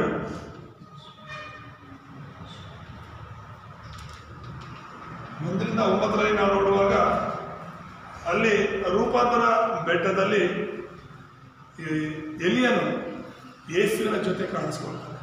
ಅಲ್ಲೂಯ, ಬರೀ ಹಳೆ ಒಡಂಬಡಿಕೆಯಲ್ಲಿ ಮಾತ್ರ ಅಲ್ಲ, ಎಲಿಯನು ಸತ್ತಿದ್ದಾನೆ. ಎಲಿಯನು ಸತ್ತಿದ್ದಾನೆ.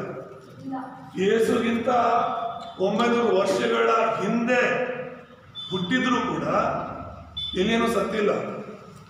ದೇವ್ರ ವಾಕ್ಯ ಹೇಳುತ್ತೆ, ಅವನನ್ನ ದೇವರು ಜೀವಂತವಾಗಿ ಪರಲೋಕಕ್ಕೆ ಎತ್ಕೊಂಡು ಹೋದ್ರು ಅಂತ. ಇನ್ನೂ ಎಲಿಯನು ಸತ್ತಿಲ್ಲ. ಅವತ್ತು ಶಾರೀರಿಕವಾದ ಮರಣವನ್ನು ನಾವು ಇನ್ನೂ ಅನುಭವಿಸಿಲ್ಲ. ಒಂದು ದಿನ ಬರುತ್ತೆ, ಆ ದಿನದಲ್ಲಿ ಎಲಿಯನು ಮತ್ತೆ ಬರ್ತಾನೆ ಅಂತ ಹೇಳ್ಬಿಟ್ಟು ವಾಕ್ಯದಲ್ಲಿ ನಾವು ನೋಡ್ತೀವಿ. ಅವನು ಬಂದು ಸತ್ತು 3 ದಿನ ಬೀದಿಯಲ್ಲಿ ಅನಾಥ ಶವವಾಗಿ ಕೂಡ ಬಿದ್ದಿರ್ತಾನೆ, ಅವನು ಮತ್ತೆ ಮೋಶೆ ಎಂಬುದಾಗಿ ವಾಕ್ಯದಲ್ಲಿ ನಾವು ನೋಡ್ತೇವೆ. ಅದಾದ್ಮೇಲೆ ಒಂದು ಅಂತ್ಯಕಾಲ ಬರುವಂಥದ್ದು, ಅವೆಲ್ಲವೂ ಕೂಡ ನಾವು ಅಂತ್ಯದಲ್ಲಿ ನೋಡ್ತೇವೆ. ಆದರೆ ಇಲ್ಲಿ ಯೇಸು ಸ್ವಾಮಿ ರೂಪಾಂತರವಾದಾಗ, ಆ ರೂಪಾಂತರ ಕೂಡ ಕೆಲವರಿಗೆ ಕೇಳ್ತಾರೆ, ಯಾಕೆ ಯೇಸು ರೂಪಾಂತರವಾದ ಅಂತ ಹೇಳ್ಬಿಟ್ಟು. ಅದು ನಮಗೆ ತೋರಿಸ್ಕೊಡೋದಕ್ಕೆ, ನಮ್ಮ ದೇಹಗಳು ಯಾವ ರೀತಿ ರೂಪಾಂತರ ಹೊಂದುತ್ತೆ, ನಾವು ಸತ್ತ ಮೇಲೆ ಅಥವಾ ಯೇಸು ಬಂದಾಗ ನಮ್ಮ ದೇಹದ ರೂಪ ಯಾವ ರೀತಿ ಬದಲಾಗುತ್ತೆ ಅನ್ನೋದಕ್ಕೆ ಒಂದು ಮಾದರಿನ ದೇವರು ತೋರಿಸಿದ್ದು. ಇಲ್ಲಾಂದ್ರೆ ರೂಪಾಂತರ ಆಗೋ ಅವಶ್ಯಕತೆನೇ ಇರ್ತಿರ್ಲಿಲ್ಲ ಅಲ್ಲಿ. ಆ ಸಮಯದಲ್ಲಿ ಮೋಶೆ ಮತ್ತು ಎಲಿಯ ಇಬ್ಬರು ಕೂಡ ಹಿಡಿದು ಬಂದರು ಎಂಬುದಾಗಿ ನೋಡ್ತೇವೆ. ಆದ್ರೆ ಅಲ್ಲಿ ಅವರು ಇದ್ದಂತ ಶಿಷ್ಯರು ಅಪಾರ್ಥ ಮಾಡ್ಕೊಂಡಿದ್ದೇನು ಅಂತ ಹೇಳಿದ್ರೆ, ನಾವು ನಿಮಗೋಸ್ಕರ, ಎಲಿಯನಿಗೋಸ್ಕರ ಮತ್ತು ಮೋಶೆಗೋಸ್ಕರ 3 ಪರ್ಣಶಾಲೆಗಳನ್ನ ಕಟ್ಟೋಣ ಅಂತ ಹೇಳಿ, 3 ಗುಡಾರಗಳನ್ನ ಕಟ್ಟೋಣ ಅಂತ ಹೇಳ್ತಾರೆ. ಇದು ತಪ್ಪು. ನಮ್ಗೆ ಯಾರು ಸೇವಕರು ಮುಖ್ಯವಾಗಬಾರ್ದು, ಅಂದ್ರೆ ದೇವರ ಸಮಾನಕ್ಕೆ ಮುಖ್ಯವಾಗಬಾರ್ದು. ಯಾರೇ ಆಗಲಿ ದೇವರೇ ಬೇಕು. ಅಲ್ಲಿ ಆ ವಚನದಲ್ಲಿ ನಾವು ನೋಡ್ತೀವಿ, 8ನೇ ವಚನದಲ್ಲಿ ಸ್ವಲ್ಪ ಹೊತ್ತಾದ್ಮೇಲೆ ದೇವರು ಮಾತನಾಡ್ತಾರೆ, ನನ್ನ ಮಗನ ಹೇಳೋದನ್ನು ಮಾತ್ರ ಕೇಳಿ ಅಂತ ಹೇಳ್ಬಿಟ್ಟು ತಂದೆ ಹೇಳೋದನ್ನು ನೋಡ್ತೀವಿ. ಅದಾದ್ಮೇಲೆ ಸ್ವಲ್ಪ ಹೊತ್ತಿಗೆ ಮೋಶೆನೂ ಇರಲ್ಲ, ಎಲಿಯನೂ ಇರಲ್ಲ. ವಾಕ್ಯದಲ್ಲಿ ತುಂಬಾ ಸ್ಪಷ್ಟವಾಗಿ ನೋಡ್ತೇವೆ, ಅಲ್ಲಿ ಯೇಸುವನ್ನ ಬಿಟ್ಟು ಯಾರು ಇರಲಿಲ್ಲ ಎಂಬುದ. ಅವ್ರು ಯೇಸುವನ್ನು ಬಿಟ್ಟು ಬೇರೆ ಯಾರನ್ನೂ ನೋಡ್ಲಿಲ್ಲ ಅಂತ ಹೇಳ್ಬಿಟ್ಟು. ಅಂದ್ರೆ ಏನಾದ್ರೂ ಅರ್ಥ, ನಮ್ಮ ಜೀವಿತದಲ್ಲಿ ಕೂಡ ಯೇಸುವನ್ನ ಮಾತ್ರ ನೋಡ್ಬೇಕು. ನಮ್ಮ ಕಣ್ಣ ಮುಂದೆ ಯೇಸು ಮಾತ್ರ ಇರಬೇಕು. ಆತನು ಮಾತ್ರನೇ ದೇವರು. ಆತನ ಸ್ಥಾನಮಾನವನ್ನು ನಾವು ಬೇರೆ ಯಾರಿಗೂ ಬಿಟ್ಕೊಡ್ಬಾರ್ದು. ಇವತ್ತು ಲೋಕದಲ್ಲಿ ತಂದೆ ದೇವರು, ತಾಯಿ ದೇವರು, ಗುರು ದೇವರು ಅಲ್ವಾ, ಎಲ್ಲ ದೇವರೇ. ಮಣ್ಣು ದೇವರು, ಗಾಳಿ ದೇವರು, ನೀರು ದೇವರು, ಎಲ್ಲ ದೇವರು ಇಲ್ಲಿರೋದು ಏನಾದ್ರೂ ಇದೆಯಲ್ಲಿ? ಪ್ರತಿಯೊಂದನ್ನು ದೇವರು. ಆಕಾಶ ದೇವರು, ಗಾಳಿ ದೇವರು ಅಲ್ವಾ, ಮಳೆ ದೇವರು, ಕಲ್ಲು ದೇವರು, ಮಣ್ಣು ದೇವರು, ಪ್ರತಿಯೊಂದು ಮರ, ಗಿಡ, ಪಕ್ಷಿ, ಹಾವು. ಅದೊಳ್ಳೆ ನೀವಿಲ್ಲಿ ಯಾವ್ದನ್ನ ಪೂಜೆ ಮಾಡ್ತೀವೋ ಅಲ್ಲಿ ಇನ್ನೊಂದು ದೇಶದಲ್ಲಿ ಇನ್ನೊಂದು ಜನರು ಅದನ್ನ ಪೂಜೆ ಮಾಡಿರ್ತಾರೆ. ಒಂದಲ್ಲ ಇನ್ನೊಂದು ಕಡೆ ಈ ಲೋಕದಲ್ಲಿ ಕಂಡು ಕಾಣೋದು ಎಲ್ಲ ಸೂರ್ಯ, ಚಂದ್ರ, ನಕ್ಷತ್ರ ಎಲ್ಲವನ್ನ ದೇವರು. ತಪ್ಪದು. ನಮ್ಗೆ ಯೇಸು ಬಿಟ್ಟು ಬೇರೆ ಯಾರು ದೇವರಾಗಿರಬಾರದು. ಆಮೇಲೆ ದೇವ್ರ ನಾಮಕ್ಕೆ ಸ್ತೋತ್ರವಾಗಲಿ. ಮತ್ತೆ 5ನೇದಾಗಿ ನಾವು ನೋಡುವಾಗ ಇವರ ಪ್ರತಿನಿಧಿ ಆಗಿದೆ ಎಂಬುದಾಗಿ ನಾವು ನೋಡ್ತೀವಿ. ಅಂದ್ರೆ ಪ್ರತಿನಿಧಿ ಅಂದ್ರೆ ಏನಂದ್ರೆ ಹಳೆ ಒಡಂಬಡಿಕೆಯ ಎಲ್ಲಾ ಪ್ರವಾದಿಗಳಿಗೆ ಎಲಿಯನು ಒಬ್ಬ ಪ್ರತಿನಿಧಿ ಪ್ರವಾದಿಯಾಗಿ ಇದ್ದ ಎಂಬುದಾಗಿ ದೇವರ ನಾಮಕ್ಕೆ ಸ್ತೋತ್ರವಾಗಲಿ. ಯಾವ ರೀತಿ ಒಬ್ಬ ಪ್ರವಾದಿ ಜೀವಿಸ್ಬೇಕು, ಯಾವ ರೀತಿ ದೇವರಿಗಾಗಿ ನಿಲ್ಲಬೇಕು ಅಂತ ಹೇಳ್ಬಿಟ್ಟು ಎಲಿಯನ್ನು ತೋರಿಸ್ಕೊಟ್ಟಿದ್ದು. ಹಾಗಾಗಿ ಹಳೆ ಒಡಂಬಡಿಕೆ ಎಲ್ಲರಿಗೂ ಪ್ರತಿನಿಧಿ. ನೀನು ನಾನು ಕೂಡ ದೇವರ ಮಕ್ಕಳ ಪ್ರತಿನಿಧಿಗಳಾಗಿ ಬದುಕಬೇಕು, ಕ್ರಿಸ್ತನ ಪ್ರತಿನಿಧಿಗಳಾಗಿ ಬದುಕಬೇಕು. ಯೇಸುಸ್ವಾಮಿ ಹೇಳ್ತಾರೆ ನಾವೆಲ್ಲರೂ ಕೂಡ ಕ್ರಿಸ್ತನ ಪ್ರತಿನಿಧಿಗಳು. ಅನ್ಯ ಜನರು ನಮ್ಮನ್ನು ನೋಡುವಾಗ ನಮ್ಮನ್ನು ನೋಡಬಾರ್ದು, ಕ್ರಿಸ್ತನನ್ನ ನೋಡಬಾರ್ದು. ನಮ್ಮನ್ನು ನೋಡುವಾಗ ಏನಂತಾರೆ ಗೊತ್ತವರು, ಒಳ್ಳೇದು ಮಾಡುವಾಗ ಏನೋ ನಮ್ಮನ್ನು ನೋಡ್ಬೋದು, ಆದರೆ ನಾವು ಕೆಟ್ಟದ್ದು ಮಾಡುವಾಗ ನೀನ್ ದೇವ್ರ ಮಗಳು, ನೀನ್ ದೇವ್ರ ಮಗ, ಈ ತರ ಮಾಡ್ಬೋದಾ ಅಂತ. ನಾವು ತಪ್ಪು ಮಾಡುವಾಗ ನಮ್ಮಲ್ಲಿ ದೇವ್ರನ್ನ ನೋಡೋಕೆ ಪ್ರಯತ್ನ ಪಡ್ತಾರೆ, ನಾವು ಒಳ್ಳೇದು ಮಾಡುವಾಗ ನಮ್ಮನ್ನು ನೋಡೋಕೆ ಪ್ರಯತ್ನ ಪಡ್ತಾರೆ. ಹಾಗಾಗಿ ಎಲ್ಲ ಸಮಯದಲ್ಲೂ ಕೂಡ ನಮ್ಮಲ್ಲಿ ದೇವರನ್ನ ತೋರಿಸ್ಬೇಕು. ಆಮೇಲೆ ನಮ್ಮ ಮಾತಲ್ಲಿ, ನಮ್ಮ ಕ್ರಿಯೆಗಳಲ್ಲಿ ಅನ್ಯ ಜನರು ಯೇಸುವನ್ನು ನೋಡಬೇಕು. ಯೋಸೇಫನನ್ನು ನೋಡಿದಂತಹ ಫಾರೋನ್ ಹೇಳುವಂತ ಮಾತೇನು ಗೊತ್ತಾ, ಇವನಲ್ಲಿ ದೇವರ ಆತ್ಮ ಉಂಟಲ್ಲ, ದೇವರ ಆತ್ಮನಿದಾನಲ್ಲ, ಇವನಂತ ಮನುಷ್ಯನನ್ನ, ದೇವರ ಆತ್ಮನ ಹೊಂದಿರುವಂತಹ, ದೇವರು ಜೊತೆ ಇರುವಂತಹ ಇವನಂತ ಮನುಷ್ಯನನ್ನ ನಾವು ಬೇರೆ ಎಲ್ಲಾದ್ರೂ ನೋಡಕ್ಕಾಗುತ್ತಾ ಅಂತ. ಯಾರು ಹೇಳಿದ ಮಾತು? ಫಾರೋನ್. ಅವನೊಬ್ಬ ಅನ್ಯನು. ಅಣ್ಣ ತಮ್ಮಂದ್ರು ನೋಡದೇ ಇರೋದನ್ನ ಫಾರೋನ್ ನೋಡ್ತಾನೆ. ಸ್ವಂತ ತಂದೆ ನೋಡಕ್ಕಾಗದೇ ಇರೋದನ್ನ, ಅಂದ್ರೆ ಯೋಸೇಫನ ತಂದೆ, ಯೋಸೇಫನ ಅಣ್ಣ ತಮ್ಮಂದ್ರು ನೋಡಕ್ಕಾಗದಿರುವಂತಹ ಯೋಸೇಫನ ಆಶೀರ್ವಾದವನ್ನ, ದೇವರ ಜೊತೆಗಾರಿಕೆಯನ್ನ ಒಬ್ಬ ಫಾರೋಹನ ನೋಡ್ತಾನೆ. ಅಂದ್ರೆ ಯೋಚನೆ ಮಾಡಿ. ಹಲ್ಲೆಲೂಯಾ, ದೇವರ ನಾಮಕ್ಕೆ ಸ್ತೋತ್ರ. ಹಾಗಾಗಿ ನಾವು ಕೂಡ ಕ್ರಿಸ್ತನ ಪ್ರತಿನಿಧಿಗಳಾಗಿ ಲೋಕದಲ್ಲಿ ಜೀವಿಸಬೇಕು ಅಂತ ನೋಡ್ತೇವೆ. ಎರಡನೇದಾಗಿ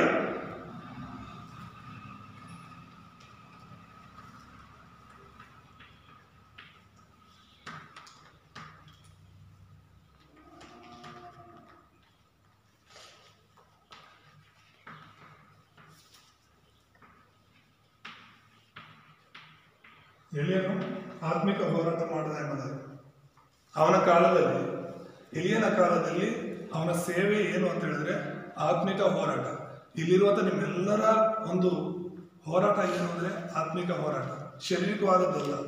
ಯೇಸುಗಾಗಿ ನೀನು ನಿಲ್ಲಬೇಕು ಅಂದ್ರೆ ಶಾರೀರಿಕವಾಗಿ ಎಲ್ಲ ನಾವು ಹೋರಾಡಬೇಕಾಗಿರೋದು, ಆತ್ಮಿಕವಾಗಿ ಹೋರಾಡಬೇಕು. ನಮ್ಮ ಹೋರಾಟ ಆತ್ಮಿಕವಾದದ್ದು.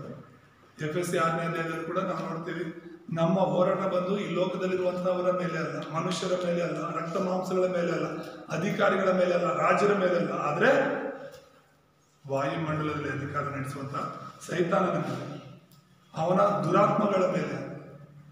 ಯಾರೇ ಜನರು ನಮ್ಮ ವಿರುದ್ಧವಾಗಿ ಬರ್ತಿದ್ದಾರೆ ಅಂತ ಹೇಳಿದ್ರೆ ಅವ್ರು ಬರ್ತಿದ್ದಾರೆ ಅಂತ ಅಲ್ಲ, ಅವರೊಳಗಡೆ ಸೈತಾನನ ಕಾರ್ಯ ಮಾಡ್ತಿದ್ದಾನೆ ನಮ್ಮನ್ನ ಬೀಳಿಸೋದಕ್ಕೆ.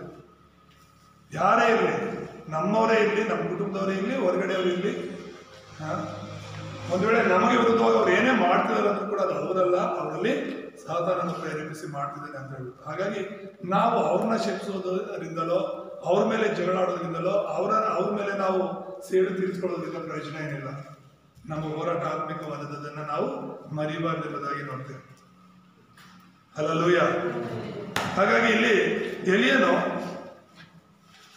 ಆಹಾಬನಿಗೆ ಆತ್ಮಿಕವಾದ ಹೋರಾಟವನ್ನು ಮಾಡ್ತಾನೆ. ಯಾರ ಮೇಲೆ? ಆಹಾಬ. ಇಲ್ಲಿ ನಾನು ಆವಾಗಲೇ ಹೇಳ್ತಿರೋದು, ಇಲ್ಲಿ ಎಲಿಯ ಒಂದ್ ಕಡೆ ಇದ್ರೆ ಆಹಾಬ ಒಂದ್ ಕಡೆ ಇದ್ದಾನೆ. ಎಲಿಯನ ಹತ್ರ ಏನಿಲ್ಲ, ಜನರಿಲ್ಲ, ಆಸ್ತಿ ಇಲ್ಲ, ಅಂತಸ್ತಿಲ್ಲ, ಅವನ ಪರವಾಗಿ ಅವನ ಜೊತೆಲಿ ನಿಲ್ಲೋದು ಕೂಡ ಯಾರು ಇಲ್ಲ, ಒಬ್ಬಂಟಿಗನಾಗಿ ಹೋರಾಡ್ತಾ ಇದ್ದಾನೆ. ಈ ಕಡೆ ಆಹಾಬನಿಗೆ ಅವನ ಕುಟುಂಬ ಇದೆ, 850 ಜನ ಸುಳ್ಳು ಪ್ರವಾದಿಗಳಿದ್ದಾರೆ, ದೇಶನೇ ಅವನ ಜೊತೆ ಇದೆ, ಆಸ್ತಿ, ಐಶ್ವರ್ಯ, ಸೈನ್ಯ ಎಲ್ಲವೂ ಇದೆ. ಒಬ್ಬನು ಒಂದು ಕಡೆ, ಒಂದು ದೇಶನೇ ಒಂದು ಕಡೆ. ಆದರೂ ಭಯಪಡೋ ಅವಶ್ಯಕತೆ ಇಲ್ಲ. ಯಾಕಂದ್ರೆ ಅವ್ರ ಕಡೆ ಇರೋನಿಗಿಂತ ಹಿರಿಯನ ಕಡೆ ಇರೋದು ದೊಡ್ಡ. ಆಮೇಲೆ ಅದನ್ನೇ ಭರವಸೆ, ಜಯದ ಭರವಸೆನ ಹೊಂದಿರಬೇಕು ನಾವು. ಈ ವಿಶ್ವಾಸಿಗಳ 5 ಭರವಸೆಗಳಿವೆ. 5 ಭರವಸೆಗಳನ್ನು ನಾವು ಹೊಂದಿರುವವರಾಗಿರಬೇಕು. ಏನು 5 ಭರವಸೆಗಳು ಅಂದ್ರೆ, ಮೊದಲನೇದು ರಕ್ಷಣೆಯ ಭರವಸೆ. ನಾನು ರಕ್ಷಿಸಲ್ಪಟ್ಟ ದೇವರ ಮಗು ಅನ್ನುವಂಥ ನಂಬಿಕೆ ನಮ್ಮೆಲ್ಲರಲ್ಲಿ ಇರಬೇಕು. ಎಂಥ ಸಮಯದಲ್ಲೂ ಕೂಡ ಅದರಲ್ಲಿ ಯಾವ ಸಂದೇಹನೂ ಇರಬಾರ್ದು. ನಿನಗೆ ನಂಬಿಕೆ ಇಲ್ಲ ಅಂದ್ರೆ, ನೀನು ದೇವರ ಮಗನು ಅನ್ನೋ ನಂಬಿಕೆ ನಿನಗಿಲ್ಲ ಅಂದ್ರೆ ಖಂಡಿತವಾಗ್ಲೂ ಕೂಡ ನೀನು ದೇವರ ಮಗನ ಆಗೋದಕ್ಕೆ ಸಾಧ್ಯನೇ ಇಲ್ಲ.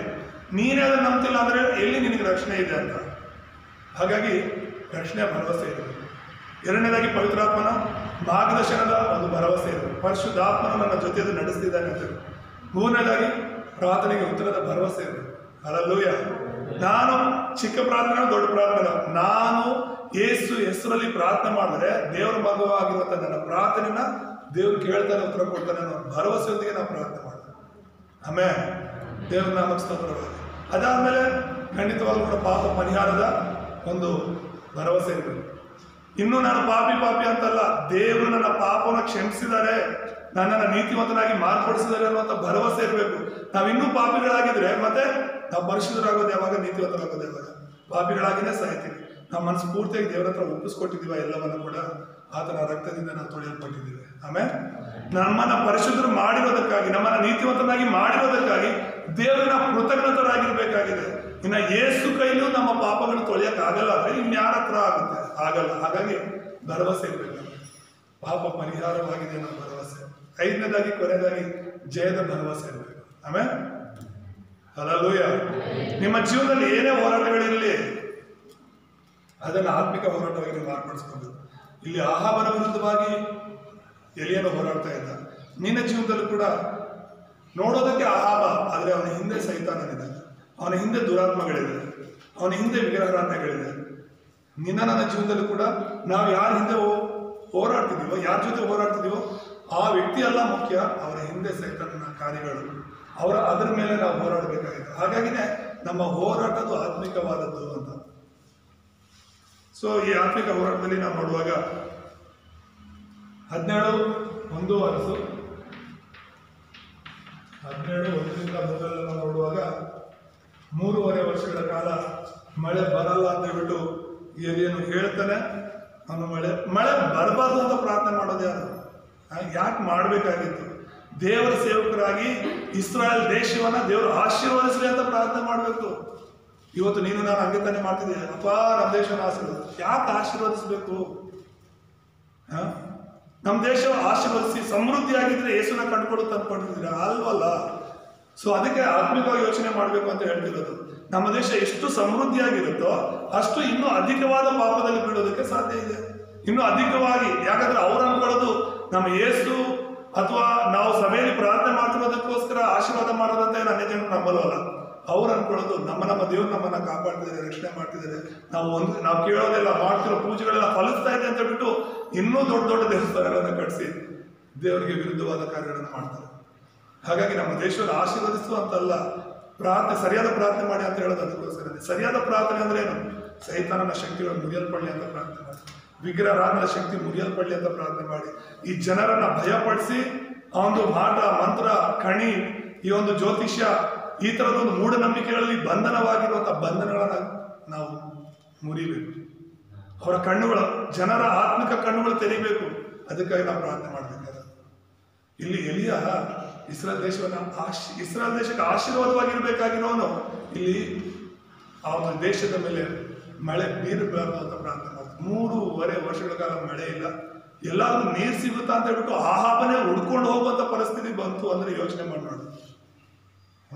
ದೇವರ ನಾಮಕ್ಕೆ ಸ್ತೋತ್ರವಾಗಿ. ಅದಕ್ಕೇನೆ ಎಲಿಯನು ಮಾಡಿದ್ದು ಒಂದೊಂದ್ಸಲಿ ಅಯ್ಯೋ ಏನ್ ಈ ತರ ಜನರಿಗೆ ದೇಶಕ್ಕೆ ಒಂದು ಕಷ್ಟ ತಂದಲ್ಲ ಅಂತ. ಆಹಾಬನಿಗೆ ಇನ್ನೂ ಜಾಸ್ತಿ ಕೋಪ ಬಂದಿದೆ. ಯಾಕಂದ್ರೆ ಇವನು ಈ ತರ ಪ್ರಾರ್ಥನೆ ಮಾಡಿದಕ್ಕೇನೆ ಮಳೆ ಬರ್ತಿಲ್ಲ ಅಂತ ಹೇಳ್ಬಿಟ್ಟು ಅವ್ನು ಹುಡುಕಿ ಸಾಯಿಸೋದಕ್ಕೆ ನೋಡ್ದ. ಜನರು ತಿಳಿಬೇಕು ಅಂದ್ರೆ ಕೆಲವು ಸಲ ಸಮಸ್ಯೆಗಳು ಬರಲೇಬೇಕಾಗುತ್ತೆ. ಹಾಗಾಗಿ ಸಮಸ್ಯೆಗಳು ಬರೋದು ನಾಶ ಆಗೋದಕ್ಕಲ್ಲ, ಅವರ ಆತ್ಮಿಕ ಕಣ್ಣುಗಳು ತೆರೆಯಲ್ಪಡೋದಕ್ಕೆ, ಉದ್ದೇಶಗಳು ಸರಿಯಾಗಿ ನಮಗೆ ತಿಳಿದಿರ್ಬೇಕೆಂಬುದಾಗಿ ನಾನು ನೋಡ್ತೀನಿ. ಮತ್ತೆ ಎರಡನೇದಾಗಿ ನಾವು ನೋಡುವಾಗ ಅವನು ಒಂದು ಆತ್ಮಿಕ ಹೋರಾಟವನ್ನು ಮಾಡ್ತಾನೆ. ಒಂದು ವರಸಲ್ಲಿ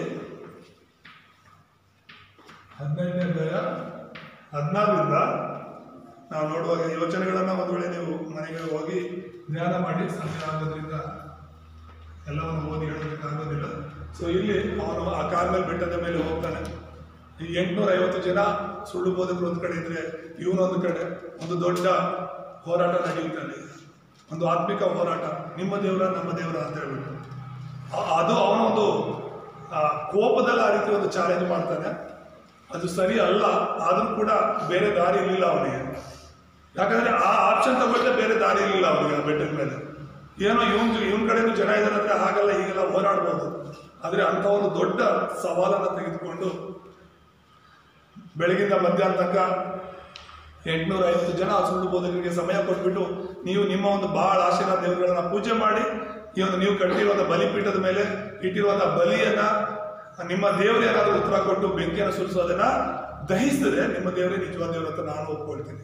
ಒಂದು ವೇಳೆ ನಾನು ಕಟ್ಟಿರುವಂತಹ ಈ ಒಂದು ಏನು ಯಜ್ಞವೇದಿಯನ್ನ ನನ್ನ ದೇವರು ಬೆಂಕಿಯಿಂದ ಅದನ್ನು ಸುಡೋದಾದ್ರೆ ದಹಿಸೋದಾದ್ರೆ ನನ್ನ ದೇವರೇ ನಿಜವಾದ ದೇವರು ಅಂತ ನೀವು ನಂಬಬೇಕು ಅಂತ ಬಿಟ್ಟು ಒಂದು ಸವಾಲು ಹಾಕುವಂಥದ್ದು. ಆದ್ರೆ ಸೈತಾನ್ ಕೈಲೂ ಬೆಂಕಿ ಸುರ್ಸಕ್ ಆಗುತ್ತೆ ಅನ್ನೋದು ಎಲ್ಲಿನ ಆ ಸಮಯದಲ್ಲಿ ಮರ್ತೋಗಿದ್ದೇನೆ. ದೇವ್ರ ಕೃಪೆ ಅದು ಅಲ್ವಾ, ದೇವ್ರ ಕೃಪೆ. ಸೈತಾನ್ ಕೂಡ ಅನೇಕ ಅದ್ಭುತಗಳನ್ನ ಮಾಡ್ತಾನೆ. ಒಂದು ಈ ಲೋಕದಲ್ಲಿ ಅವ್ನು ಮಾಡುವಂತ ಸಣ್ಣ ಪುಟ್ಟ ಅದ್ಭುತಗಳ ಮೂಲಕ ಒಂದು ವೇಳೆ ಅಲ್ಲಿ ತೋರಿಸಿದ್ರೆ ಸಮಸ್ಯೆಗೆ ಈಡಾಗ್ತಿತ್ತು. ಆದ್ರೆ ಅವ್ರು ಮಾಡಿದಂತ ಬಲಹೀನ ಸವಾಲನ್ನು ಕೂಡ ದೇವರು ಕೃಪೆಯಾಗಿ ಮಾರ್ಪಡಿಸ್ತಾರೆ. ಜನರ ಕಣ್ಣುಗಳು ತೆರೆಯಲ್ಪಡೋದಕ್ಕಾಗಿ ಯೆಹೋವನೇ ಕರ್ತನು, ಯೆಹೋವನೇ ದೇವರು ಅಂತ ಹೇಳ್ಬಿಟ್ಟು ಜನರೆಲ್ಲರೂ ಕೂಗಾಡಿ ದೇವರ ಕಡೆಗೆ ತಿರುಗಿದ್ರು. ಆಮೇಲೆ ದೇವರ ನಾಮಕ್ಕೆ ಸ್ತೋತ್ರವಾಗಲಿ. ಮತ್ತೆ ಆತ್ಮಿಕ ವರ್ಗದಲ್ಲಿ ಗೆದ್ದಿದ್ದು ಮಾತ್ರವಲ್ಲ, ಹೊರೆ ಬೆಟ್ಟಕ್ಕೆ ಕೂಡ ಅವನು ಹೋಗಿದ್ದನ್ನು ನಾವು ನೋಡ್ತೇವೆ. 1 ವರ್ಷದಲ್ಲಿ 19ರಲ್ಲಿ 1-21 ನಾವು ನೋಡಿದ್ರೆ ಏನ್ ಮಾಡ್ತಾನೆ ಅಂದ್ರೆ ಅಲ್ಲೇ ಅವನು ಸೋತ್ ಹೋಗಿರ್ತಾನೆ. ಇಲ್ಲಿ ನಾವಾಗಲೇ ನೋಡಿದ್ವಲ್ಲ 19-13ರಲ್ಲಿ ನಾನು ಬದುಕೋಗಿದ್ದು ಇಷ್ಟ ಇಲ್ಲ, ನಾನು ಸಾಯ್ತೀನಿ, ನಾನು ಸಾಯಿಸ್ಬಿಡ್ದೇವ್ರು ಅಂತ ಹೇಳ್ತಿರ್ತಾನೆ. 40 ದಿನ ನೀನು ಪ್ರಯಾಣ ಮಾಡಿ ಹೋಗ್ಬೇಕಾಗಿದೆ ಅಂತ ಹೇಳ್ಬಿಟ್ಟು ದೇವದೂತನೇ ಬಂದು ಆಹಾರವನ್ನು ಕೊಡ್ತಾನೆ, ರೊಟ್ಟಿಯನ್ನ ನೀರನ್ನ ಕೊಟ್ಟು ಬಲಪಡಿಸಿ ನೀನು 40 ದಿನ ಪ್ರಯಾಣ ಮಾಡಿ ಹೋಗ್ಬೇಕಾಗಿದೆ, ಹಾಗಾಗಿ ತಿಂದು ಬಲ ಬಂದು ಅಂತ ಹೇಳ್ಬಿಟ್ಟು ಹೇಳಿ ಆ ಹೊರೆ ಬೆಟ್ಟಕ್ಕೆ ಕಳಿಸ್ತಾನೆ. ಹೊರೆ ಬೆಟ್ಟದ ಮೇಲೆ ಹೋಗಿ ಅಲ್ಲಿ ಆಹಾಬನ ಹುಡ್ಕೊಂಡು ಬರ್ತಾನೆ. ಆಹಾಬನು ಅಲ್ಲಿ ಬಂದಿರುವಾಗ ಇವನು ಪ್ರಾರ್ಥನೆ ಮಾಡೋದಕ್ಕೆ ಶುರು ಮಾಡ್ತಾನೆ, ಮಳೆ ಬರಲಿ ಅಂತ ಪ್ರಾರ್ಥನೆ ಮಾಡ್ತಾನೆ. ಯಾಕಂದ್ರೆ ಆಲ್ರೆಡಿ ಇವನು 18ನೇ ಅಧ್ಯಾಯದಲ್ಲಿ ಆತ್ಮಿಕ ಹೋರಾಟದಲ್ಲಿ ಗೆದ್ದಿರ್ತಾರೆ, ಅನೇಕ ಜನರು ದೇವ್ರ ಕಡೆ ತಿರುಗಿರ್ತಾರೆ. ಹಾಗಾಗಿ ದೇವರೇ ಈಗ ನಮ್ಮ ದೇಶವನ್ನು ಕರುಣಿಸು, ನಮ್ಮ ದೇಶದ ಮೇಲೆ ಮಳೆ ಬರಲಿ ಅಂತ ಅವನು ಪ್ರಾರ್ಥನೆ ಮಾಡ್ತಾನೆ. 1 ಅಲ್ಲ 2 ಅಲ್ಲ 7 ಸರಿ ಹೋಗ್ಬಿಟ್ಟು ಅವನ ಜೊತೆಲಿರುವಂತಹ ಒಂದು ಒಬ್ಬ ದಿನ ಹೋಗಿ ನೋಡ್ತಾನೆ. ಚಿಕ್ಕದಾಗಿ ಒಂದು ಮೋಡ ಬಂದು ದೊಡ್ಡ ಮೋಡವಾಗಿ ಮಾಡಿಕೊಂಡು ಮಳೆ, ಭಯಂಕರವಾದ ಮಳೆ ಬಂದು ಆ ದೇಶವನ್ನು, ಇಸ್ರಾಯೇಲ್ ದೇಶವನ್ನು ದೇವರ ಆಶೀರ್ವದಿಸ್ತಾರೆ. ಹಲ್ಲೆಲೂಯ, ದೇವರ ನಾಮಕ್ಕೆ ಸ್ತೋತ್ರವಾಗಲಿ. ಅಂದ್ರೆ ಹೊಸ ಒಡಂಬಡಿಕೆಯಲ್ಲಿ ಆ ಯಾಕೋಬನ ಪತ್ರಿಕೆಯಲ್ಲಿ ನಾವು ನೋಡ್ತೇವೆ, ಎಲಿಯನು ನಮ್ಮಂತ ಸ್ವಭಾವದವನೇ, ಅವನೇ ನೇರವಾಗಿ ಪರ್ವತದಿಂದ ಇಳಿದು ಬಂದವನೇನಲ್ಲ, ನಮ್ಮ ತರ ಸೇಮ್ ನಮ್ಮ ಒಂದು ಸ್ವಭಾವ ಇರುವವನೇ. ಆದ್ರೆ ಅವನ ಪ್ರಾರ್ಥನೆಯನ್ನ ದೇವರು ಕೇಳಿದ್ರೆ ಅಂದ್ರೆ ನೀತಿವಂತರ ಪ್ರಾರ್ಥನೆಯನ್ನ ದೇವರು ಕೇಳಿ ಉತ್ತರ ಕೊಡ್ತಾರೆ. ಹಲ್ಲೆಲೂಯ. ಅವತ್ತು ಎಲಿಯನ ಪ್ರಾರ್ಥನೆ ದೇವ್ರು ಕೇಳೋದಂದ್ರೆ ಇವತ್ತು ನಿನ್ನ ನನ್ನ ಪ್ರಾರ್ಥನೆ ಕೂಡ ಕೇಳ್ತಾರೆ. ಆಮೇಲೆ ಹಾಗಾಗಿ ನಮ್ಮ ಒಂದು ಜೀವನ, ನಮ್ಮ ಒಂದು ಪ್ರಯಾಣ ದೇವರ ಸೇವೆಗಾಗಿ ಆಗಿರ್ಬೇಕು. ಅದನ್ನ ನಾವು ಮನಸ್ಸಲ್ಲಿ ಇಟ್ಕೊಂಡು ನಮ್ಮ ಪ್ರಾರ್ಥನೆಗಳನ್ನ ಮಾಡುವರಾಗಿರ್ಬೇಕು ಅನ್ನೋದನ್ನ ನೋಡ್ತೇವೆ. ಮತ್ತೆ 3ನೇದಾಗಿ ನಾವು ನೋಡುವಾಗ ಎಲಿಯನಿಗೆ ಕಾಣಿಸಿಕೊಂಡ ಕೆಲವು ಸೂಚಕ ಕಾರ್ಯಗಳನ್ನು ಕೂಡ ನೋಡೋಣ.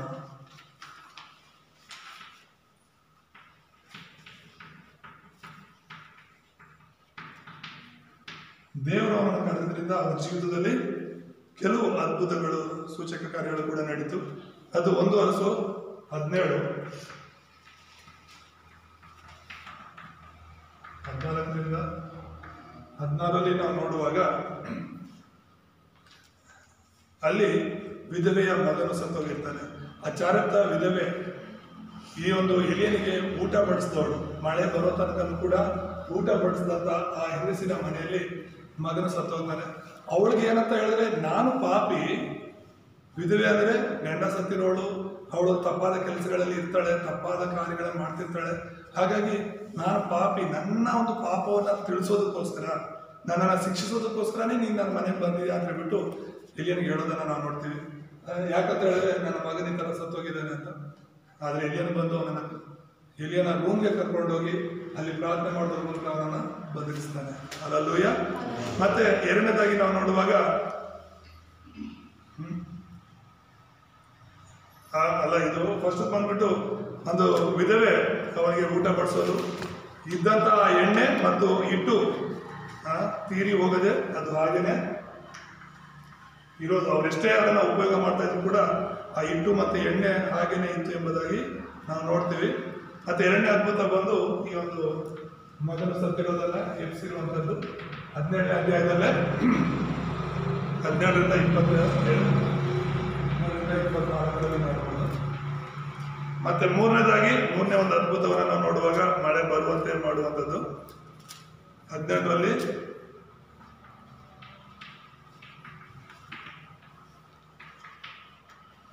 41ರಿಂದ 48ರಲ್ಲಿ ಅವನು ಪ್ರಾರ್ಥನೆ ಮಾಡುವಾಗ ಧಾರಾಕಾರವಾದ ಮಳೆ ಸುರಿಯೋದನ್ನು ನಾವು ನೋಡ್ತೀವಿ.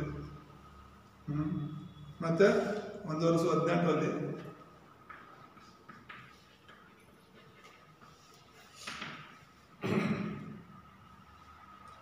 25ರಿಂದ 39ರಲ್ಲಿ ನಾವು ನೋಡ್ತೇವೆ ಆಕಾಶದ ಬೆಂಕಿ ಬೀಳೋದನ್ನು. ಅದೊಂದು ಅದ್ಭುತ. ಅವ್ನು ಮಾಡೋ ಚಿಕ್ಕ ಪ್ರಾರ್ಥನೆ, ಬೆಳಗಿಂದ ಮಧ್ಯಾಹ್ನ ತನಕ ಅವ್ರು ಕೂಗಾಡ್ತಾ ಇರ್ತಾರೆ, ಕಿರ್ಚಾಡ್ತಾ ಇರ್ತಾರೆ, ದೇಹವನ್ನೆಲ್ಲ ಗಾಯ ಮಾಡ್ಕೊತಿರ್ತಾರೆ.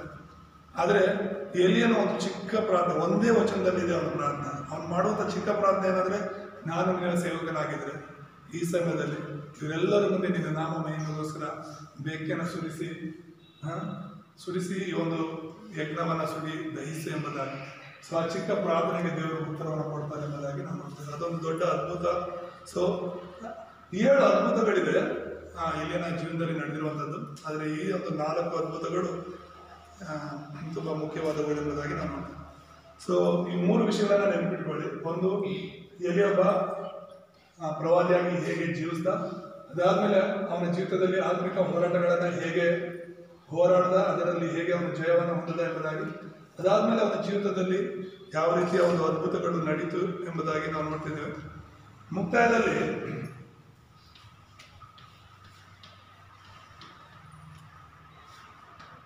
ಮೂರು ವಿಷಯಗಳನ್ನ ನಾವು ನಮ್ಮ ಜೀವಿತದಲ್ಲಿ ಅಳವಡಿಸ್ಕೊಳ್ಬೇಕಾಗಿರುವಂಥದ್ದು ಏನಂತ ಹೇಳಿದ್ರೆ, ಫಸ್ಟು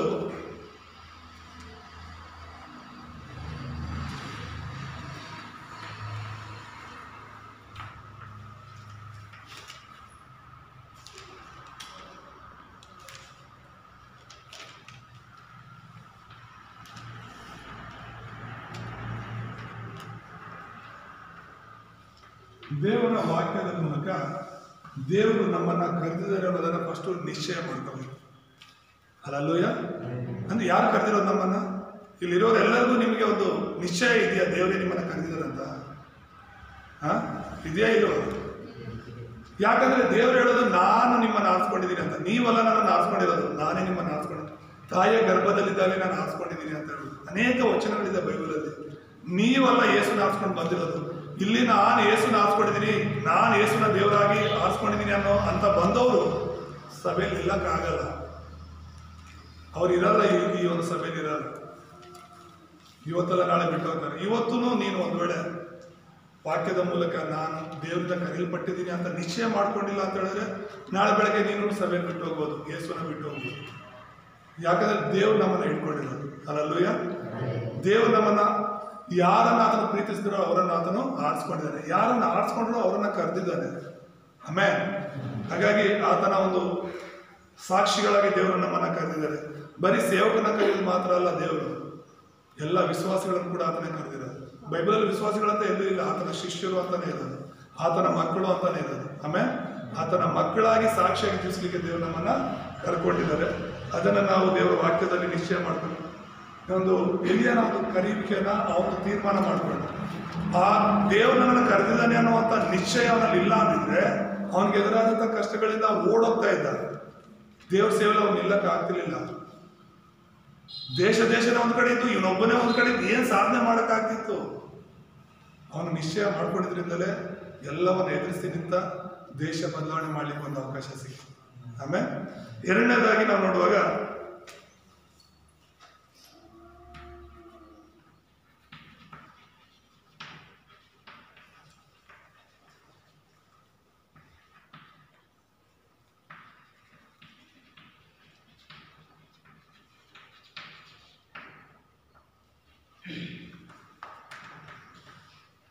ದೇವರ ಸೇವೆಯನ್ನು ನಾವು ಖಚಿತಪಡಿಸ್ಕೊಳ್ಬೇಕು ಅಂತ. ಸೇವಕರಾಗಿ ವಿಶ್ವಾಸಿಗಳಾಗಿ ನಾನು ಹೇಳಿದೆ, ನಾವೆಲ್ಲರೂ ದೇವರ ಸಾಕ್ಷಿಗಳಾಗಿದ್ದೇವೆ ಅಂತ ಹೇಳ್ಬಿಟ್ಟು ನಾನಿರುವಂಥ ಸ್ಥಳದಲ್ಲಿ, ನಾನು ಮಾಡೋ ಕೆಲಸದ ಸ್ಥಳದಲ್ಲಾಗಲಿ, ನಾನು ವಾಸವಾಗಿರುವಂಥ ಗ್ರಾಮದಲ್ಲಾಗಲಿ ದೇವರು ನನ್ನಿಂದ ಏನು ಬಯಸ್ತಿದ್ದಾರೆ ಅನ್ನೋದನ್ನು ತಿಳ್ಕೊಳ್ಬೇಕು. ಅಲ್ಲಲ್ವಯ್ಯ. ಏನಕ್ಕೆ ಆರಿಸ್ಕೊಂಡಿದ್ದಾರೆ? ಈಗ ನಮ್ಮ ಹತ್ರ ಇರೋ ಎಲ್ಲವನ್ನ ನಾವು ಆರಿಸಿ ತೆಗೆದಿದ್ದೀವಿ ಅಂದ್ರೆ ಪ್ರತಿಯೊಂದು ಒಂದೊಂದು ಉದ್ದೇಶಕ್ಕಾಗಿ. ಆ ಕೆಲಸಕ್ಕೆ ಅದು ಉಪಯೋಗ ಆಗಿಲ್ಲ ಅಂತ ಹೇಳಿದ್ರೆ ಇನ್ನೇನಕ್ಕೆ ಅದು ಎತ್ತು ಬಿಸಾಯ್ತು. ಫೋನ್ ಆಗಲಿ, ಫೋನ್ ಸ್ಟ್ಯಾಂಡ್ ಆಗಲಿ, ಇಲ್ಲಿರುವಂಥ ಬೋರ್ಡ್ ಆಗಲಿ, ಪ್ರತಿಯೊಂದು ಒಂದು ಉದ್ದೇಶಕ್ಕಾಗಿಯೇ ನಾನು ತಗೊಬಂದಿರೋದು. ಅದಕ್ಕೆ ಉಪಯೋಗ ಆಗಿಲ್ಲ ಅಂತ ಹೇಳಿದ್ರೆ ಬಿಸಾಕ್ಬೇಕಾಗುತ್ತೆ. ಹಾಗೇನೆ ದೇವರು ನನ್ನನ್ನು ಆರಿಸ್ಕೊಂಡಿದ್ದಾರೆ ಅಂತ ಹೇಳಿದ್ರೆ ಅರ್ಥ ಮಾಡ್ಕೋಬೇಕಾಗಿದೆ. ಏನಕ್ಕೆ ಆರಿಸ್ಕೊಂಡಿದ್ದಾರೆ, ನನ್ನಿಂದ ದೇವ್ರಿಗೆ ಏನು ಆಗ್ಬೇಕಾಗಿದೆ ಅನ್ನೋದನ್ನ ನೀನು ಅರ್ಥ ಮಾಡ್ಕೊಂಡಿಲ್ಲ ಅಂತ ಹೇಳಿದ್ರೆ ಹಾಗೇನೆ ಇರಬೇಕಾಗುತ್ತೆ. ನೀನು ಕೆಲಸಕ್ಕೆ ಬರೆದಿರುವಂಥ ವಸ್ತು ಹಾಗೆ ಇರಬೇಕಾಗುತ್ತೆ. ನೀನು ಯಾವಾಗ ದೇವರೇ ನನ್ನಿಂದ ಏನಾಗಬೇಕಾಗಿದೆ ಅಂತ ನೀನು ಪ್ರಾರ್ಥನೆ ಮಾಡೋದಾದ್ರೆ ದೇವರು ಸದುತ್ತರವನ್ನು ಕೊಡ್ತಾರೆ. ನಿನ್ನ ಜೀವಿತದಲ್ಲಿ, ಎಲಿಯನ ಜೀವಿತದಲ್ಲಿ ಹೇಗೆ ಉತ್ತರವನ್ನು ಕೊಟ್ಟು ಜಯವನ್ನು ಕೊಟ್ಟರು, ಹಾಗೆ ನಮ್ಮ ಜೀವಿತದಲ್ಲೂ ಕೂಡ ದೇವರು ಜಯವನ್ನು ಕೊಡ್ತಾರೆ. ಮತ್ತೆ ಮೂರನೇದಾಗಿ ನಮ್ಮ ಹೋರಾಟವನ್ನು ನಾವು ಅರ್ಥ ಮಾಡಿಕೊಂಡು ಹೋರಾಡಬೇಕು.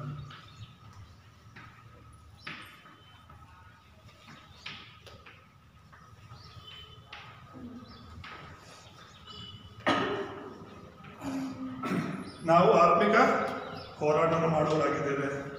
ಶಾರೀರಿಕವಾಗಿ ಎಲ್ಲ ನಾವು ಹೋರಾಡಬೇಕಾಗಿರೋದು ಆತ್ಮಿಕವಾಗಿ. ಪ್ರತಿ ಸಲ ಪ್ರತಿಯೊಂದು ವಿಷಯದಲ್ಲಿ ಕೂಡ ಎಲ್ಲವನ್ನ ನಾವು ಆತ್ಮಿಕ ಕಣ್ಣುಗಳಿಂದಲೇ ನೋಡೋಣ. ಆರಾಧನೆಯಲ್ಲಿ ಹಾಡಾಡಬೇಕಾದ್ರೂ ಕೂಡ ನಾವೆಲ್ಲ ಕಳ್ಕೊಂಡ್ರೂ ಪರವಾಗಿಲ್ಲ, ನಮ್ಗೆ ಬೇಕಾಗಿರೋದೇನು ಯೇಸು. ಆಮೇಲೆ ಆದರೆ ಈ ಲೋಕದ ವಿಷಯಗಳಿಗಾಗಿ ನಾವು ಏನನ್ನ ಕಳ್ಕೊಂಡ್ರೂ ಕೂಡ ಪರವಾಗಿಲ್ಲ, ಯೇಸುವನ್ನ ಕಳ್ಕೊಂಡ್ರೆ ನಮ್ಮ ಜೀವಿತಕ್ಕೆ ಅರ್ಥನೇ ಇರಲ್ಲ. ಹಾಗಾಗಿನೇ ಈ ಆತ್ಮಿಕ ಹೋರಾಟದಲ್ಲಿ ನಾವು ಗೆಲ್ಲಬೇಕು ಅಂತ ಹೇಳಿದ್ರೆ ಯೇಸುವಿನ ಮಕ್ಕಳಾಗಿಯೇ ನಾವು ಹೋರಾಡಬೇಕು. ದೇವರ ಆತ್ಮನ ಬಲದಿಂದ ಹೋರಾಡಬೇಕು. ದೇವರು ಖಂಡಿತ ನಮಗೆ ಜಯ ಕೊಡ್ತಾರೆ. ಹಾಗಾಗಿ ಈ ಆತ್ಮಿಕ ಹೋರಾಟ ಅಂದರೆ ಸೇವೆ. ನಾವು ಸೇವೆ ಮಾಡ್ತೀವಿ, ದೇವರ ಸೇವೆ ನಾವು ಇದ್ದೀವಿ ಅಂತ ಹೇಳಿದ್ರೇನೆ, ದೇವರ ಸ್ವಾರ್ಥ ಸೇವೆ ನಾವು ಮಾಡ್ತೀವಿ ಅಂತ ಹೇಳಿದ್ರೇನೆ ಅನೇಕ ಸಮಸ್ಯೆಗಳು ಬರುತ್ತೆ. ಆದರೆ ಖಂಡಿತವಾಗ್ಲೂ ಎಲಿಯನ ದೇವರು ನಮ್ಮ ದೇವರಾಗಿದ್ದಾರೆ. ಎಲಿಯನಿಗೆ ಜಯ ಕೊಟ್ಟ ದೇವರು ನಮ್ಮ ಜೊತೆ ಇದ್ದಾರೆ. ನಾವು ಎಲಿಯನ ಹಾಗೆ ಬಲವಾಗಿ ದೇವರ ನಿಲ್ಲೋದಾದರೆ ಹಿಂಸೆಗಳು, ಕಷ್ಟಗಳು, ಬಲಹೀನವಾದ ಸಮಯಗಳಲ್ಲಿ ಕೂಡ, ಹಸಿವೆಯಲ್ಲಿ, ಆ ಒಂಟಿತನದಲ್ಲಿ ಕೂಡ ದೇವರಿಗಾಗಿ ಅವ್ರು ನಿಂತ ಹಾಗೆ ನಾವು ನಿಲ್ಲೋದಾದರೆ ಜಯ ಹೊಂದಿಕೊಳ್ತೇವೆ. ಇವನು ಬಂದ ಅದ್ಭುತಗಳು, ಇವನ ಜೀವನದಲ್ಲಿ ನಡೆದಂತಹ ಅದ್ಭುತಗಳು, ಇವನ ಜೀವನದಲ್ಲಿ ನಡೆದಂತಹ ಆಶೀರ್ವಾದಗಳನ್ನ ಮಾತ್ರ ನಾವು ನೋಡ್ತೀವಿ ಅನೇಕ ಸಲ. ಆದರೆ ಅವನ ಜೀವನದಲ್ಲಿ ಅವನು ಅನುಭವಿಸಿದಂಥ ಕಷ್ಟಗಳನ್ನ ನಾವು ನೋಡೋಣ. ಅವನೆಂಥ ಆತ್ಮಿಕ ವ್ಯಕ್ತಿಯಾಗಿ ಎಲ್ಲ ಹೋರಾಟಗಳನ್ನು ಮಾಡಿ ಜಯ ಹೊಂದ್ಕೊಂಡ ಅನ್ನೋದು ಕೂಡ ಮುಖ್ಯವಾದ. ಆಮೇಲೆ ನಾವು ಯಾವಾಗಲೂ ಒಬ್ಬ ವ್ಯಕ್ತಿಯಲ್ಲಿ ಆಶೀರ್ವಾದಗಳನ್ನು ಮಾತ್ರ ನೋಡ್ತೀವಿ, ವಾವ್ ಎಷ್ಟು ಚೆನ್ನಾಗಿದ್ದಾರೆ ಇವರು ಅಂತ. ಆದರೆ ಅದ್ರ ಹಿಂದೆ ಎಷ್ಟು ಕಷ್ಟ ಇದೆ, ಅದ್ರ ಹಿಂದೆ ಅವ್ರು ಯಾವ ರೀತಿ ಬೆಳೆದು ಬಂದಿದ್ದಾರೆ ಅನ್ನೋದನ್ನ ನೋಡೋಣ. ಎಲ್ಲಿ ಇವತ್ತು ನಮ್ಮ ಕಣ್ಣ ಮುಂದೆ ಇದ್ದಾನೆ ಅಂತ ಹೇಳಿದ್ರೆ ಅವನೆಲ್ಲ ಹಿಂಸೆಗಳನ್ನು, ಶೋಧನೆಗಳನ್ನು, ಕಷ್ಟಗಳನ್ನು ಯೇಸುವಿನ ನಾಮದಲ್ಲಿ ಜಯಿಸಿ ಅವನು ನಮ್ಮ ಮುಂದೆ ಸಾಕ್ಷಿಯಾಗಿದ್ದಾನೆ. ಆಮೇಲೆ ಆ ಥರದ ಸಾಕ್ಷಿಯಾಗಿ ನಾವು ನಿಲ್ಲಬೇಕು ಅಂದರೆ ಈ ಒಂದು 3 ವಿಷಯಗಳನ್ನು ನಾವು ಖಚಿತಪಡಿಸ್ಕೊಳ್ಳೋಣ. ಈ ವಾಕ್ಯದಿಂದ ದೇವರು ನಮ್ಮನ್ನು ಆಶೀರ್ವಾದ ಮಾಡಿ ಪ್ರಾರ್ಥನೆ ಮಾಡಿಕೊಳ್ಳೋಣ.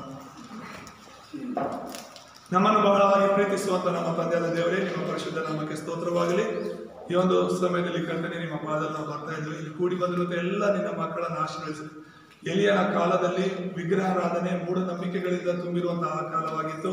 ಆದರೆ ಆತನು ನಿಮ್ಮ ಸೇವೆಯನ್ನು ಖಚಿತಪಡಿಸಿಕೊಂಡು ಆ ಒಂದು ದೇಶದಲ್ಲಿ ಒಬ್ಬನೇ ಆಗಿದ್ರು ಕೂಡ ನಿಮ್ಮ ಕೃಪೆಯಿಂದ, ನಿಮ್ಮ ಬಲದಿಂದ ಆ ದೇಶದಲ್ಲಿ ಒಂದು ದೊಡ್ಡ ಬದಲಾವಣೆಯನ್ನು ತಂದೆನೆಂಬುದಾಗಿ ನಾವು ನೋಡ್ತೇವೆ. ಅಪ್ಪ, ಈ ಒಂದು ಕಾಲದಲ್ಲಿ, ನಮ್ಮ ಕಾಲದಲ್ಲಿ ದೇವರೇ ನಾವು ಒಬ್ಬರೇ ಆಗಿ ಇರ್ಬೋದು ಅಪ್ಪ ದೇವರೇ, ಒಂದು ಚಿಕ್ಕ ಗುಂಪಾಗಿ ನಾವು ಇರ್ಬೋದು. ಆದರೆ ಒಂದು ಬಲವಾದ ಅಪ್ಪ ದೇವರೇ ಗುಂಪಾಗಿ, ಬಲವಾದ ವ್ಯಕ್ತಿಯಾಗಿ ನಾವು ನಿಲ್ಲಲು ಸಹಾಯ ಮಾಡಿ. ನಮ್ಮ ಈ ಜೀವಿತದ ಹೋರಾಟ ಶಾರೀರಿಕವಾದದ್ದಲ್ಲ, ಅದು ಆತ್ಮಿಕವಾದದಂತ ಅರ್ಥ ಮಾಡಿಕೊಂಡು ನಾವು ದೇವರೇ ಸ್ತೋತ್ರ ಎಲಿಯನ ಹಾಗೆ ಒಂದು ದೇವರೇ ಸ್ತೋತ್ರ ಸ್ವಾಮಿ ಬಲವಾದ ವ್ಯಕ್ತಿಯಾಗಿ ನಿಲ್ಲಲು ಕೃಪೆ ತೋರಿಸಲಿ ಸ್ವಾಮಿ. ದೇವರೇ, ವಾಕ್ಯದಲ್ಲಿ, ಪ್ರಾರ್ಥನೆಯಲ್ಲಿ, ನಿಮ್ಮ ಸೇವೆಗಳಲ್ಲಿ ನಾವು ಬಲವಾಗಿ ನಿಲ್ಲಲು ನಿಮ್ಮ ಆತ್ಮನ ಬಲದಿಂದ ತುಂಬಿಸಬೇಕಾಗಿ ಯೇಸುವಿನ ನಾಮದಲ್ಲಿ ಪ್ರಾರ್ಥಿಸ್ತೇವೆ ತಂದೆ. ಆಮೆನ್.